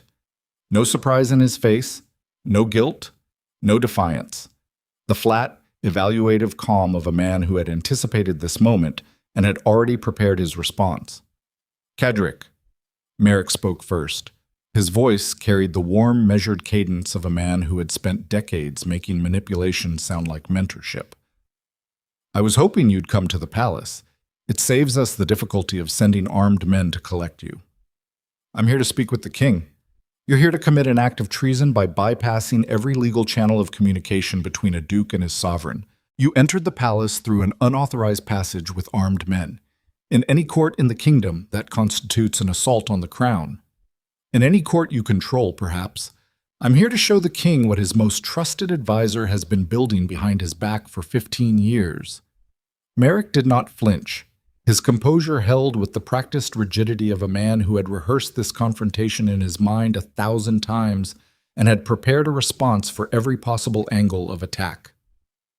"Your Majesty," Merrick said, turning to the king with the solicitous concern of a physician addressing a patient, "the Duke of Blackthorn has been under considerable strain. His recent actions, abandoning his duchy, traveling under false identity, inciting commercial unrest among the guilds, suggest a pattern of erratic behavior that the Privy Council should evaluate." "Show him the map," Cadric said to Evelyn. She stepped forward and unrolled the 4 connected sheets across the king's desk, covering the unsigned documents, the inkwells, and the remnants of the Chancellor's carefully managed information flow with the architectural blueprint of his own corruption. "This is a complete financial analysis of a parallel economic system operating inside the kingdom's commercial infrastructure," Evelyn said. Her voice was steady, not loud, not aggressive, carrying the quiet authority of someone presenting facts that required no amplification. "It documents the systematic diversion of Crown Treasury funds through a network of shell companies into a private financial architecture controlled by Lord Chancellor Merrick. The same architecture currently funding military preparations by houses Ashcombe, Stonebridge, and Whitmore." King Aldrin stared at the map.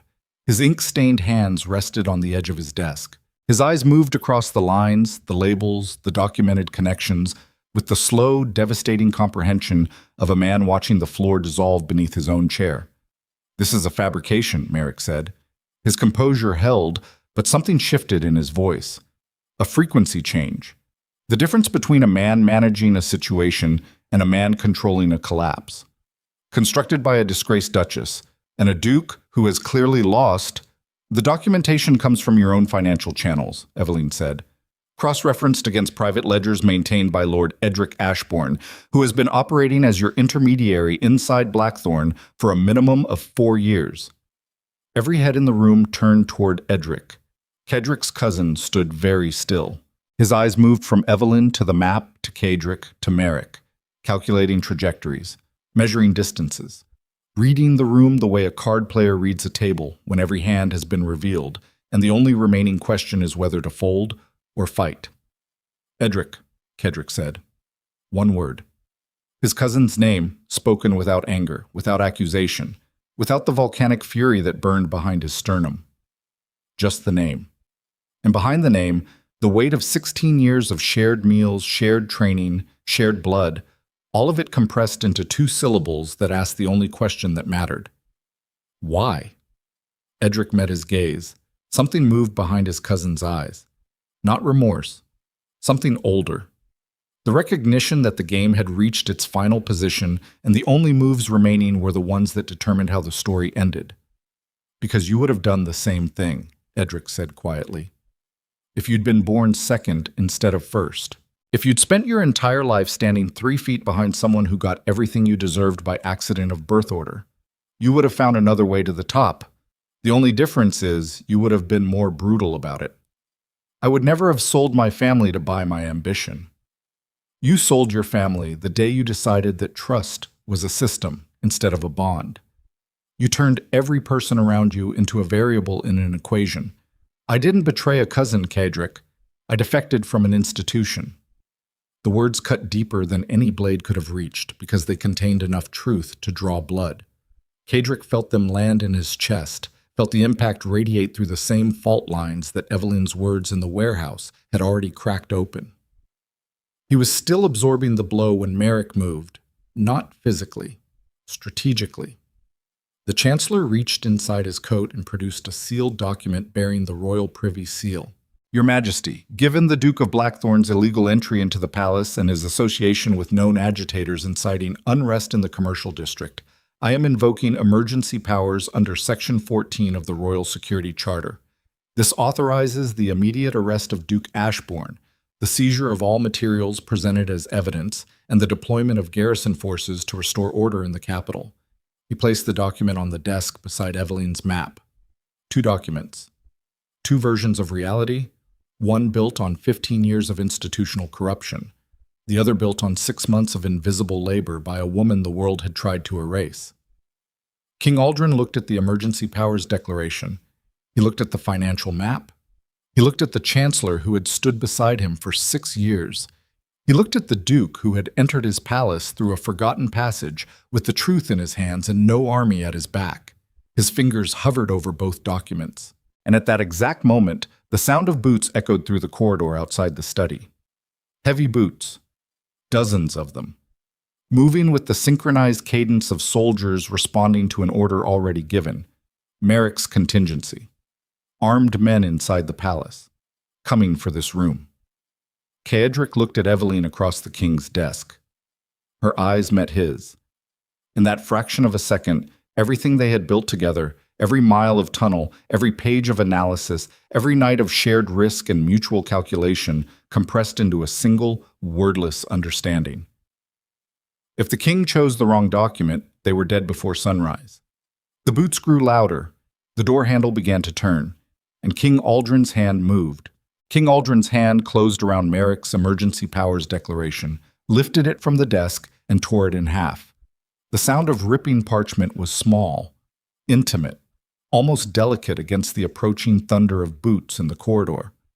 But the political detonation it represented was so massive that every person in the room felt the shockwave pass through their bodies before their minds could process what had just happened.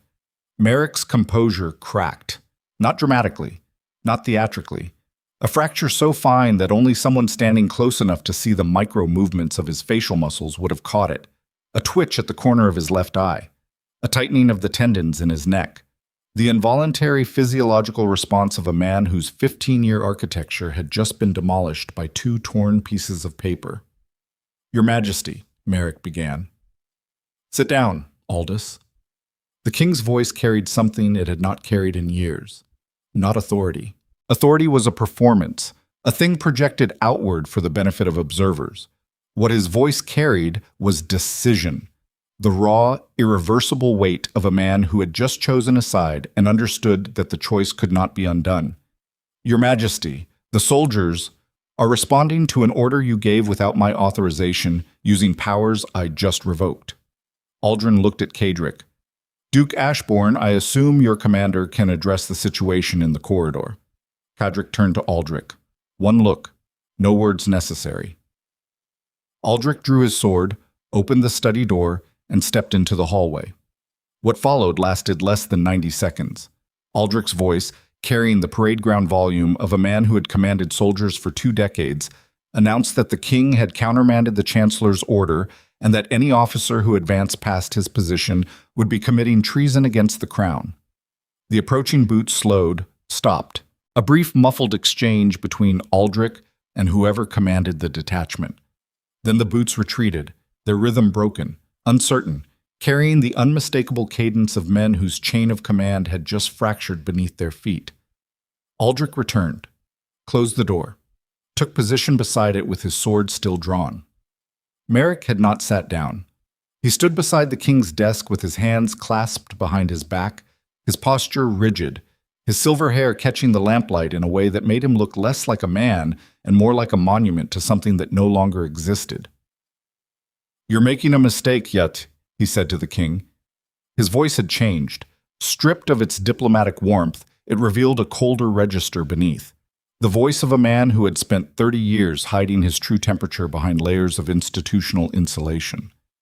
"Everything I built for the stability of this kingdom, the commercial system, the financial networks, the alliances with the great houses. Without that architecture, the crown's revenue collapses within 18 months. The provinces fragment. The military loses its funding base. You need me, Aldrin. You've always needed me." "I needed a chancellor," the king said. "I got a parasite. You got a man who kept this kingdom solvent while you signed papers you never read and attended ceremonies you didn't understand. I didn't steal from the crown. I restructured its finances in ways that were too complex for a king who inherited his position instead of earning it." The insult landed. Aldrin flinched, but he did not retreat. Something in the act of tearing that document had unlocked a capacity for confrontation that years of delegated authority had atrophied but not destroyed.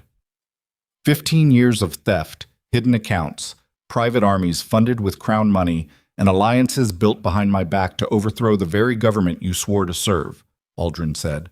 And you're standing in my study calling it restructuring. I'm standing in your study telling you the truth that no one else has the courage to say. This kingdom was dying before I intervened. The treasury was hemorrhaging. The noble houses were fighting over scraps. The commercial infrastructure was medieval. I modernized it. Yes, I took a percentage. Yes, I built leverage. Yes, I cultivated alliances outside official channels. That's what governance looks like when the man on the throne can't be bothered to govern. And the military preparations? Ashcombe, Stonebridge, Whitmore? The armies being assembled in my own provinces with my own money? For the first time, something complicated moved across Merrick's face. Not guilt. Something more nuanced, the expression of a man confronting the gap between what he had intended to build and what the building had become. That was supposed to be a contingency, a safeguard, in case the Crown's incompetence became so severe that intervention was necessary to prevent collapse. He paused. I underestimated how quickly the Dukes would decide that the contingency was preferable to the plan. You armed them, you funded them, and now you can't control them. No one controls men who've been given weapons and told they deserve more than they have. That's the fundamental flaw in every power structure that relies on distributing authority downward. Eventually, the people you empower decide they don't need the person who empowered them. Kadrick listened to this exchange with the focused attention of a man cataloging structural damage during an earthquake. Every word Merrick spoke revealed another load-bearing element of the conspiracy. Every admission mapped another connection. The Chancellor was not confessing, he was performing. Even now, cornered in the king's study with the evidence spread across the desk between them, Merrick was trying to reshape the narrative, casting himself as the competent administrator betrayed by the incompetent men he had been forced to work with. The architect who built a beautiful building only to watch the tenants destroy it. It was masterful, and it was dangerous, because somewhere inside that performance lived enough truth to make the fiction persuasive. Kedrick stepped forward. Where are the Duke's forces now? Merrick looked at him. The evaluation in his eyes was cold, clinical, carrying the specific weight of a man measuring an opponent he had underestimated. Ashcombe has 3,000 men assembled in the northern provinces. Stonebridge has 2,000 in the east. Whitmore has 1,500 moving south along the river road. Moving south toward Kingsport. Toward Blackthorn. Your duchy sits between them and the capital. They plan to take your territory first, eliminate your military capacity, and then move on the capital from a position of consolidated strength. When? Within the week, possibly sooner. The commercial unrest you triggered in the guilds may have accelerated their timeline. They'll interpret it as instability and move to exploit the chaos. 6,500 soldiers. 3 separate armies converging on Blackthorn from 3 directions. And Blackthorn's garrison, without Kaedric's presence and with Edric's betrayal having compromised its intelligence network, was effectively blind. Kaedric turned to Edric. His cousin had not spoken since his confession in the study. He stood against the far wall, separated from every other person in the room by a distance that was more than physical, watching the conversation with the detached intensity of a man observing his own funeral. Did you transmit Blackthorn's defensive positions to Ashcombe? Edric met his eyes. Yes. Garrison strength? Armament stores? Patrol rotations? All of it. Supply lines? Everything, Kadric. Everything I had access to, which was everything. You gave me access to everything because you trusted me with everything. That's not a failure of your system. That's the design working exactly as intended. You built a machine that functioned perfectly until one of its components decided to function for someone else. The words were delivered without defiance, without apology, with the brutal clarity of a man who had accepted the consequences of his choices and was no longer interested in either justifying or regretting them. Kadric looked at his cousin for a long time. The lamp flame guttered in a draft from the corridor, sending shadows across Edric's face that made him look older, more hollowed out, more like the uncle who had drawn a knife over his brother's deathbed. Blood did not guarantee loyalty. Blood was just proximity. And proximity, as Eveline had shown him, was either the foundation of genuine connection or the camouflage for its opposite. The difference was never visible from the outside. The difference only became clear when the cost arrived, and you discovered whether the person standing next to you was willing to pay it or had been waiting for the chance to pass it to someone else. You will provide complete tactical intelligence on the conspirators' military dispositions, Kedrick said. Not a request. Not a negotiation. A statement of fact delivered to a man who no longer had the luxury of refusal. Every position, every supply depot, every communication channel. You will do this not because I'm offering you mercy, but because the alternative is that 6,000 soldiers march on Blackthorn with perfect intelligence while I defend it blind. And whatever you've done, Edric, I don't believe you want Blackthorn to burn. Something shifted in Edric's face. A crack in the detachment. Not remorse. Something more complicated. The recognition that betrayal did not erase history, that the 16 years of shared meals and shared training still lived inside him, running parallel to the 4 years of systematic treachery like two rivers occupying the same valley. No, Edric said quietly, I don't want Blackthorn to burn. Then start talking. Edric talked. For 2 hours, standing against the wall of the king's private study, he dismantled the conspiracy's military architecture with the same meticulous precision he had used to build it. Troop positions, supply chains, communication protocols, command structures, the specific weaknesses of each duke's forces. Ashcomb's cavalry was formidable, but his infantry was undertrained. Stonebridge relied on mercenaries whose loyalty evaporated the moment payment was delayed. Whitmore's forces were well-equipped, but stretched thin across too wide a front. Edric absorbed every detail, building a tactical picture in his mind with the same relentless efficiency he had applied to every military problem he had ever confronted. But something was different now. The architecture he was building was not the closed, self-referencing system of a man who trusted only his own analysis. It was open, porous, designed to accommodate information from sources he could not fully verify and perspectives he could not fully control. The old Caedric would have found that structure terrifying. The man standing in the king's study at 3 a.m, covered in tunnel mud and running on adrenaline and 4 days without sleep, found it necessary. Not comfortable. Not natural. Necessary. The way breathing was necessary. The way accepting that you could drown was necessary before you could learn to swim. By dawn, the operational plan had taken shape. King Aldrin dispatched royal messengers to every loyal garrison in the kingdom, recalling forces to defend the capital and authorizing Caedric to coordinate the military response under a direct royal mandate. Merrick was confined to his chambers under armed guard, his access to correspondence and communication severed with the same surgical efficiency the Chancellor had once applied to eliminating his own enemies. The irony was not lost on anyone. Edric was placed in custody. Not in the palace dungeons, in a guarded chamber with a window overlooking the courtyard. Caedric made this decision without explaining it, and no one asked him to. Some decisions lived in a space beyond strategy, beyond calculation, beyond the architecture of power and the engineering of outcomes. Some decisions were simply the things you did because the alternative would mean becoming someone you could no longer recognize. Caedric did not forgive his cousin.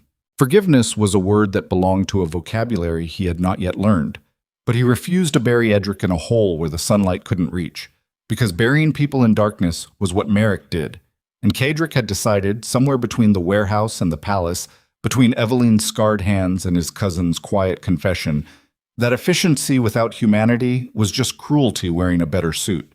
The battle for Blackthorn lasted 9 days.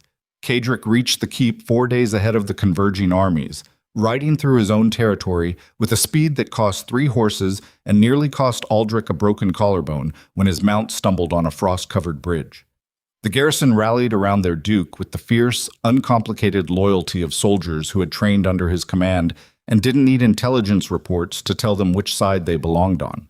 Evelyn reorganized Blackthorn's defensive logistics in 48 hours, applying the same analytical architecture she had used to map the financial conspiracy to the movement of supplies, ammunition, and medical resources. She positioned reserve stores based on probability models of which walls would be breached first, which gates would take the heaviest assault, and which corridors would become choke points when the fighting moved inside. When Aldrich questioned how a former Duchess who had spent the last year stitching sails knew anything about siege logistics, she looked at him with the tired patience of a woman who had stopped explaining herself to men who underestimated her. Commerce and warfare use the same math, she said. Resources moving through channels under pressure. The only difference is whether the pressure comes from a competitor or a catapult. Ashcombe struck first.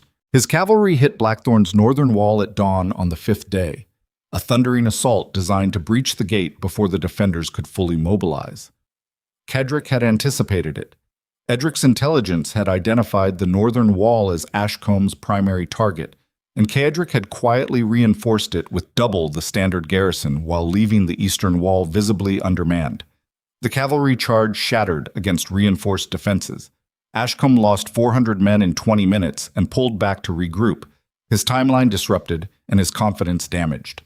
Stonebridge's mercenaries arrived on the 7th day and attempted a siege approach, surrounding the keep from the east and south while cutting supply lines to the surrounding villages. Cedric sent Aldrich with a mobile force through the western forest, circling behind Stonebridge's position and striking the mercenary camp at night. Without their supplies, their tents, and their pay chests, the mercenaries' contractual loyalty dissolved by morning. 300 switched sides before noon. The rest scattered into the countryside. Whitmore's forces never reached Blackthorn. Royal soldiers intercepted them on the river road 30 miles south, presenting the king's warrant and offering a choice between surrender and treason charges. Whitmore himself was arrested in his command tent, still wearing his ceremonial armor, still clutching a battle plan that had been rendered obsolete by the simple, devastating fact that the king had chosen to act. By the 9th day, it was over. The remaining forces surrendered or fled. The 3 dukes were taken into custody. The conspiracy that had taken 15 years to build had taken 9 days to destroy. The aftermath was quieter than anyone expected. No public executions, no theatrical displays of power, no parades of captured enemies through the streets. Cedric had learned something during those weeks of running through tunnels and sleeping in barns, and watching a woman rebuild intelligence architecture from nothing. Spectacle was the language of insecurity. A man who needed the world to watch him punish his enemies was a man who wasn't sure the punishment would stick without an audience. Merrick was tried before a royal tribunal. The evidence Eveline had assembled was so comprehensive, so meticulously documented, so architecturally devastating that the trial lasted 3 days instead of the expected 3 weeks. The chancellor offered no defense. He sat in the dock with the rigid composure of a man who had spent his life controlling narratives and had finally encountered one that could not be controlled. He was stripped of his title, his lands, and his freedom, confined to a fortress in the northern mountains, where the wind blew cold enough to freeze ink in the wells, and the nearest human settlement was 2 days' ride through terrain that discouraged visitors. Ashcombe, Stonebridge, and Whitmore lost their duchies. Their lands were redistributed, their titles were extinguished, their families were permitted to retain personal property, but barred from holding office or military command for 2 generations. These were Cedric's recommendations, delivered to the king in a private audience that lasted 4 hours. Aldrin accepted everyone. "You could have asked for more," the king said. "Most men in your position would have demanded the conspirators' execution. Dead men become martyrs. Ruined men become examples. I prefer the lesson that lasts longer." "And your cousin?" Cedric was quiet for a long time. Through the study window, the same window where Merrick had once stood with his hand on the royal chair, afternoon light fell across the floor in geometric patterns that shifted as clouds moved across the sun. "My cousin will live in exile on the coastal estate that once belonged to my uncle. He'll have comfort, but no influence. Correspondence, but no access to anyone in a position of power. A life, but not the life he wanted." That's merciful.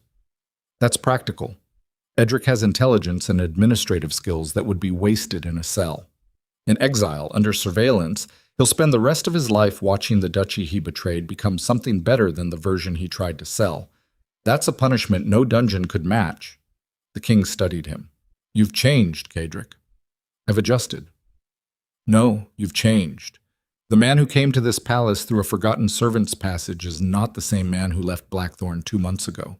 That man would have demanded executions and called it efficiency. Kadric looked at his hands. They were scarred now. Not the aristocratic hands of a duke who commanded from a blackwood chair, but the roughened hands of a man who had torn debris from drainage culverts and climbed through tunnels and gripped a sword in a courtyard while his own fortress burned around him. The king was right. He had changed, and the change had not come from any single moment of revelation or any dramatic epiphany delivered in beautiful language against a picturesque backdrop. It had come the way structural change always came, slowly, painfully, through the accumulated weight of evidence that the old structure could no longer bear the load it was being asked to carry. He had spent his life building a system where trust was earned through verification, where loyalty was confirmed through testing, where human beings were components in an architecture designed to eliminate unpredictability. And the system had worked.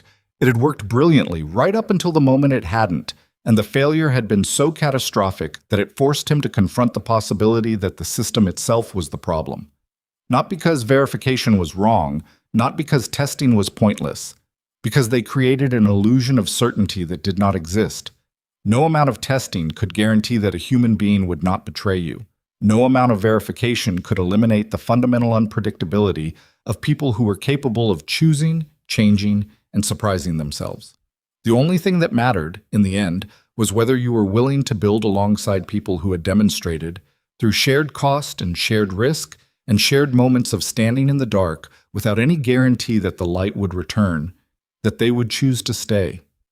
Evelyn had stayed, not because she had passed his tests, not because she had been verified through his methodology, because she had walked through a harbor city at midnight to warn a man she barely knew, and then she had walked through tunnels and barns and hostile territory and a besieged castle, and at every single point where she could have disappeared, could have exercised the skills she valued above all others, could have become no one, and vanished into the anonymous safety of a world that didn't demand anything from her, she had chosen to remain.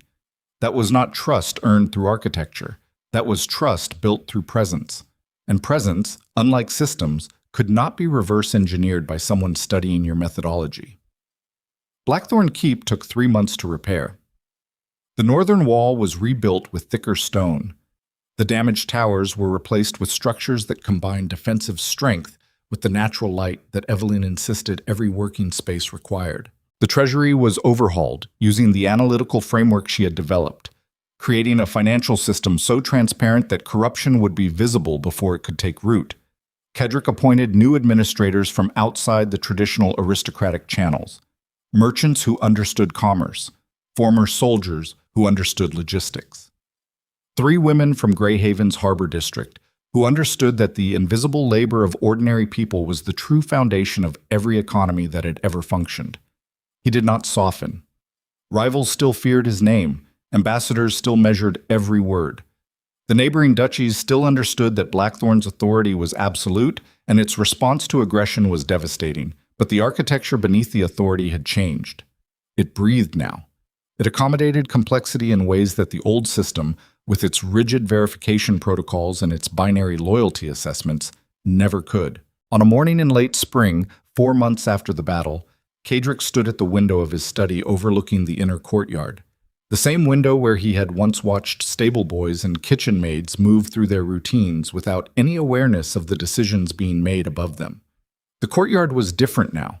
A market had been established along the western wall, merchants selling directly to the household staff without the layers of intermediaries that had once skimmed profit at every level.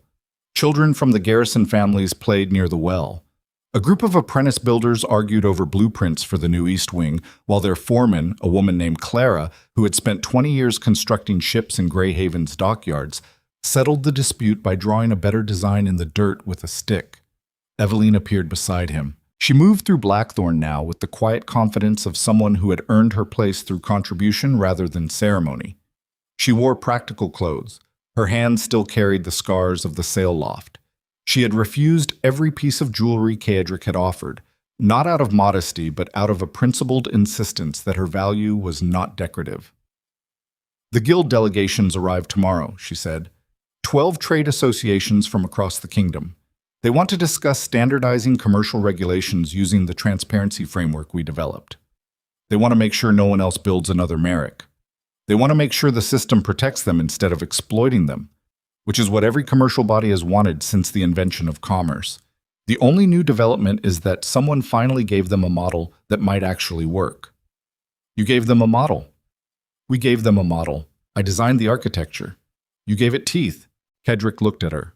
The morning light caught the sharp planes of her face, the jaw that never quite relaxed, the eyes that still carried the watchful assessment of someone who had survived enough betrayal to know that safety was a temporary condition rather than a permanent state.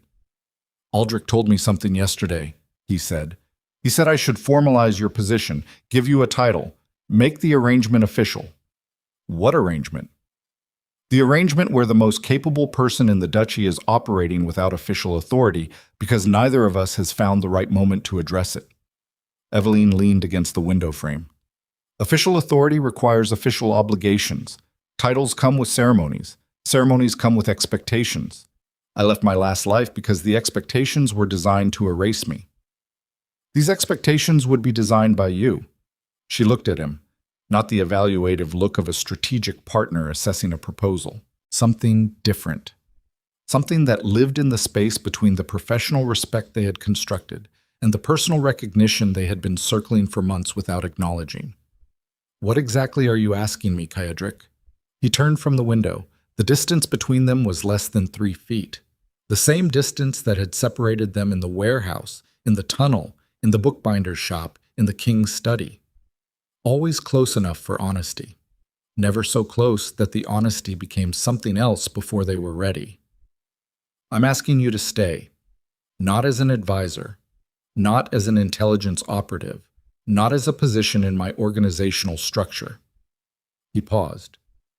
The words he needed did not come from the vocabulary of power and strategy that he had spoken his entire life. They came from somewhere less defended, somewhere that still felt structurally unsound. I'm asking you to stay as the person who changed the way I understand everything. And I'm asking you to let me be the person who makes sure you never have to disappear again. Eveline's breath caught. A small sound, almost inaudible. The kind of sound a person makes when something they had braced against for so long finally arrives and the brace turns out to be unnecessary. I need you to understand something, she said. I will never be the woman who stands behind you. I will never perform gratitude for being rescued. I will never treat your authority as a gift I should feel lucky to receive. If I stay as an equal, or I don't stay at all. I know. And if you ever, even once, make a decision about my life without consulting me first, I will leave. And this time, not even your 11 intelligence networks and my own contact list will find me.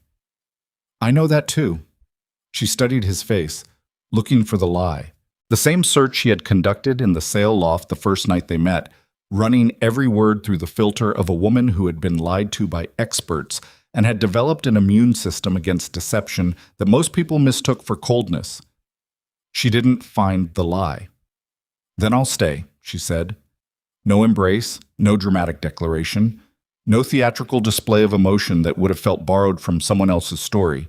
Just two people standing at a window in a castle that had nearly been destroyed, looking at a courtyard where ordinary lives moved forward with the quiet resilience that power so often overlooked, and making a decision that both of them understood was not a conclusion, but a foundation. The work continued. It would always continue. Eveline received her title 2 weeks later in a ceremony so brief that several attending nobles assumed they had arrived late and missed the real event. Duchess of Blackthorn, conferred by the Duke's own declaration, ratified by the King's seal, and accepted by a woman who cared considerably less about the title than about the work it authorized her to do. She restructured the duchy's commercial relationships with the efficiency of someone who understood that systems built on exploitation always collapsed, and systems built on mutual benefit sometimes lasted. She established a network of commercial monitors throughout the kingdom, ordinary people in ordinary positions trained to recognize the financial patterns that signaled corruption before it could metastasize, the invisible watching the powerful. The architecture of accountability built from the ground up instead of the top down. Kedrick watched her work the way he had once watched her read cargo manifests in a harbor loft, with the focused attention of someone studying a structure that defied his original assumptions about what was possible. She did not operate through fear. She did not operate through authority. She operated through competence so thorough and integrity so consistent that people followed her not because they were afraid of the consequences of refusal, but because they trusted the quality of her judgment. It was a form of power he had never encountered, and it forced him to confront a truth about his own leadership that he had avoided for years. That fear was effective but fragile. That authority built on intimidation required constant maintenance. That the most durable structures in human history were not the fortresses and the armies and the systems of surveillance and verification. They were the relationships between people who had chosen each other freely and continued choosing each other every day, not because they had to, but because the alternative was a loneliness disguised as strength. He had been lonely his entire life. He had called it discipline. He had called it efficiency. He had called it the necessary cost of power. And then a woman who had erased her own identity to escape a man who thought he owned her had shown him that the cost was not necessary. That strength without connection was just isolation wearing armor. That the most dangerous thing in the world was not a man with power, but a man with power who had never learned that some doors could only be opened from the inside. On a cold evening in early winter, almost a year after the battle, Cadric sat alone in the great hall of Blackthorn Keep. The same blackwood chair, the same iron brazier burning low, the same stone columns scarred by centuries of torch smoke. But the hall was different now. The banners had been supplemented with tapestries depicting scenes from the duchy's commercial life rather than its military conquests. The dais had been modified to include a second chair, positioned not behind the duke's seat, but beside it. Evelyn found him there. She carried 2 cups of something warm. She handed him one without ceremony and sat in her chair. "The garrison reports are in," she said. "Eastern border is quiet. Northern provinces are stabilizing. The new trade routes through Greyhaven are generating 12% more revenue than the old ones." 12%. Turns out that when you stop stealing from merchants, they invest more in the system that serves them. Revolutionary concept. He almost smiled. The expression made it further this time than it had in the sail loft. It reached his eyes before it stopped, caught somewhere between the habit of suppression and the growing willingness to let certain defenses fall. "Aldrich wants to discuss spring deployments tomorrow. Tell him after breakfast. Tonight, the Duke of Blackthorn is drinking something warm and sitting with his wife." "That's not how I usually spend my evenings." "No, it's how you're going to start." He looked at her across the narrow distance between their chairs. 2 people who had been broken by the people closest to them and had rebuilt themselves from the wreckage. 2 people who had discovered that the only trust worth having was the trust that cost something, and that the only power worth holding was the power you were willing to share with someone who would tell you when you were wrong. Outside, snow fell over Blackthorn Keep.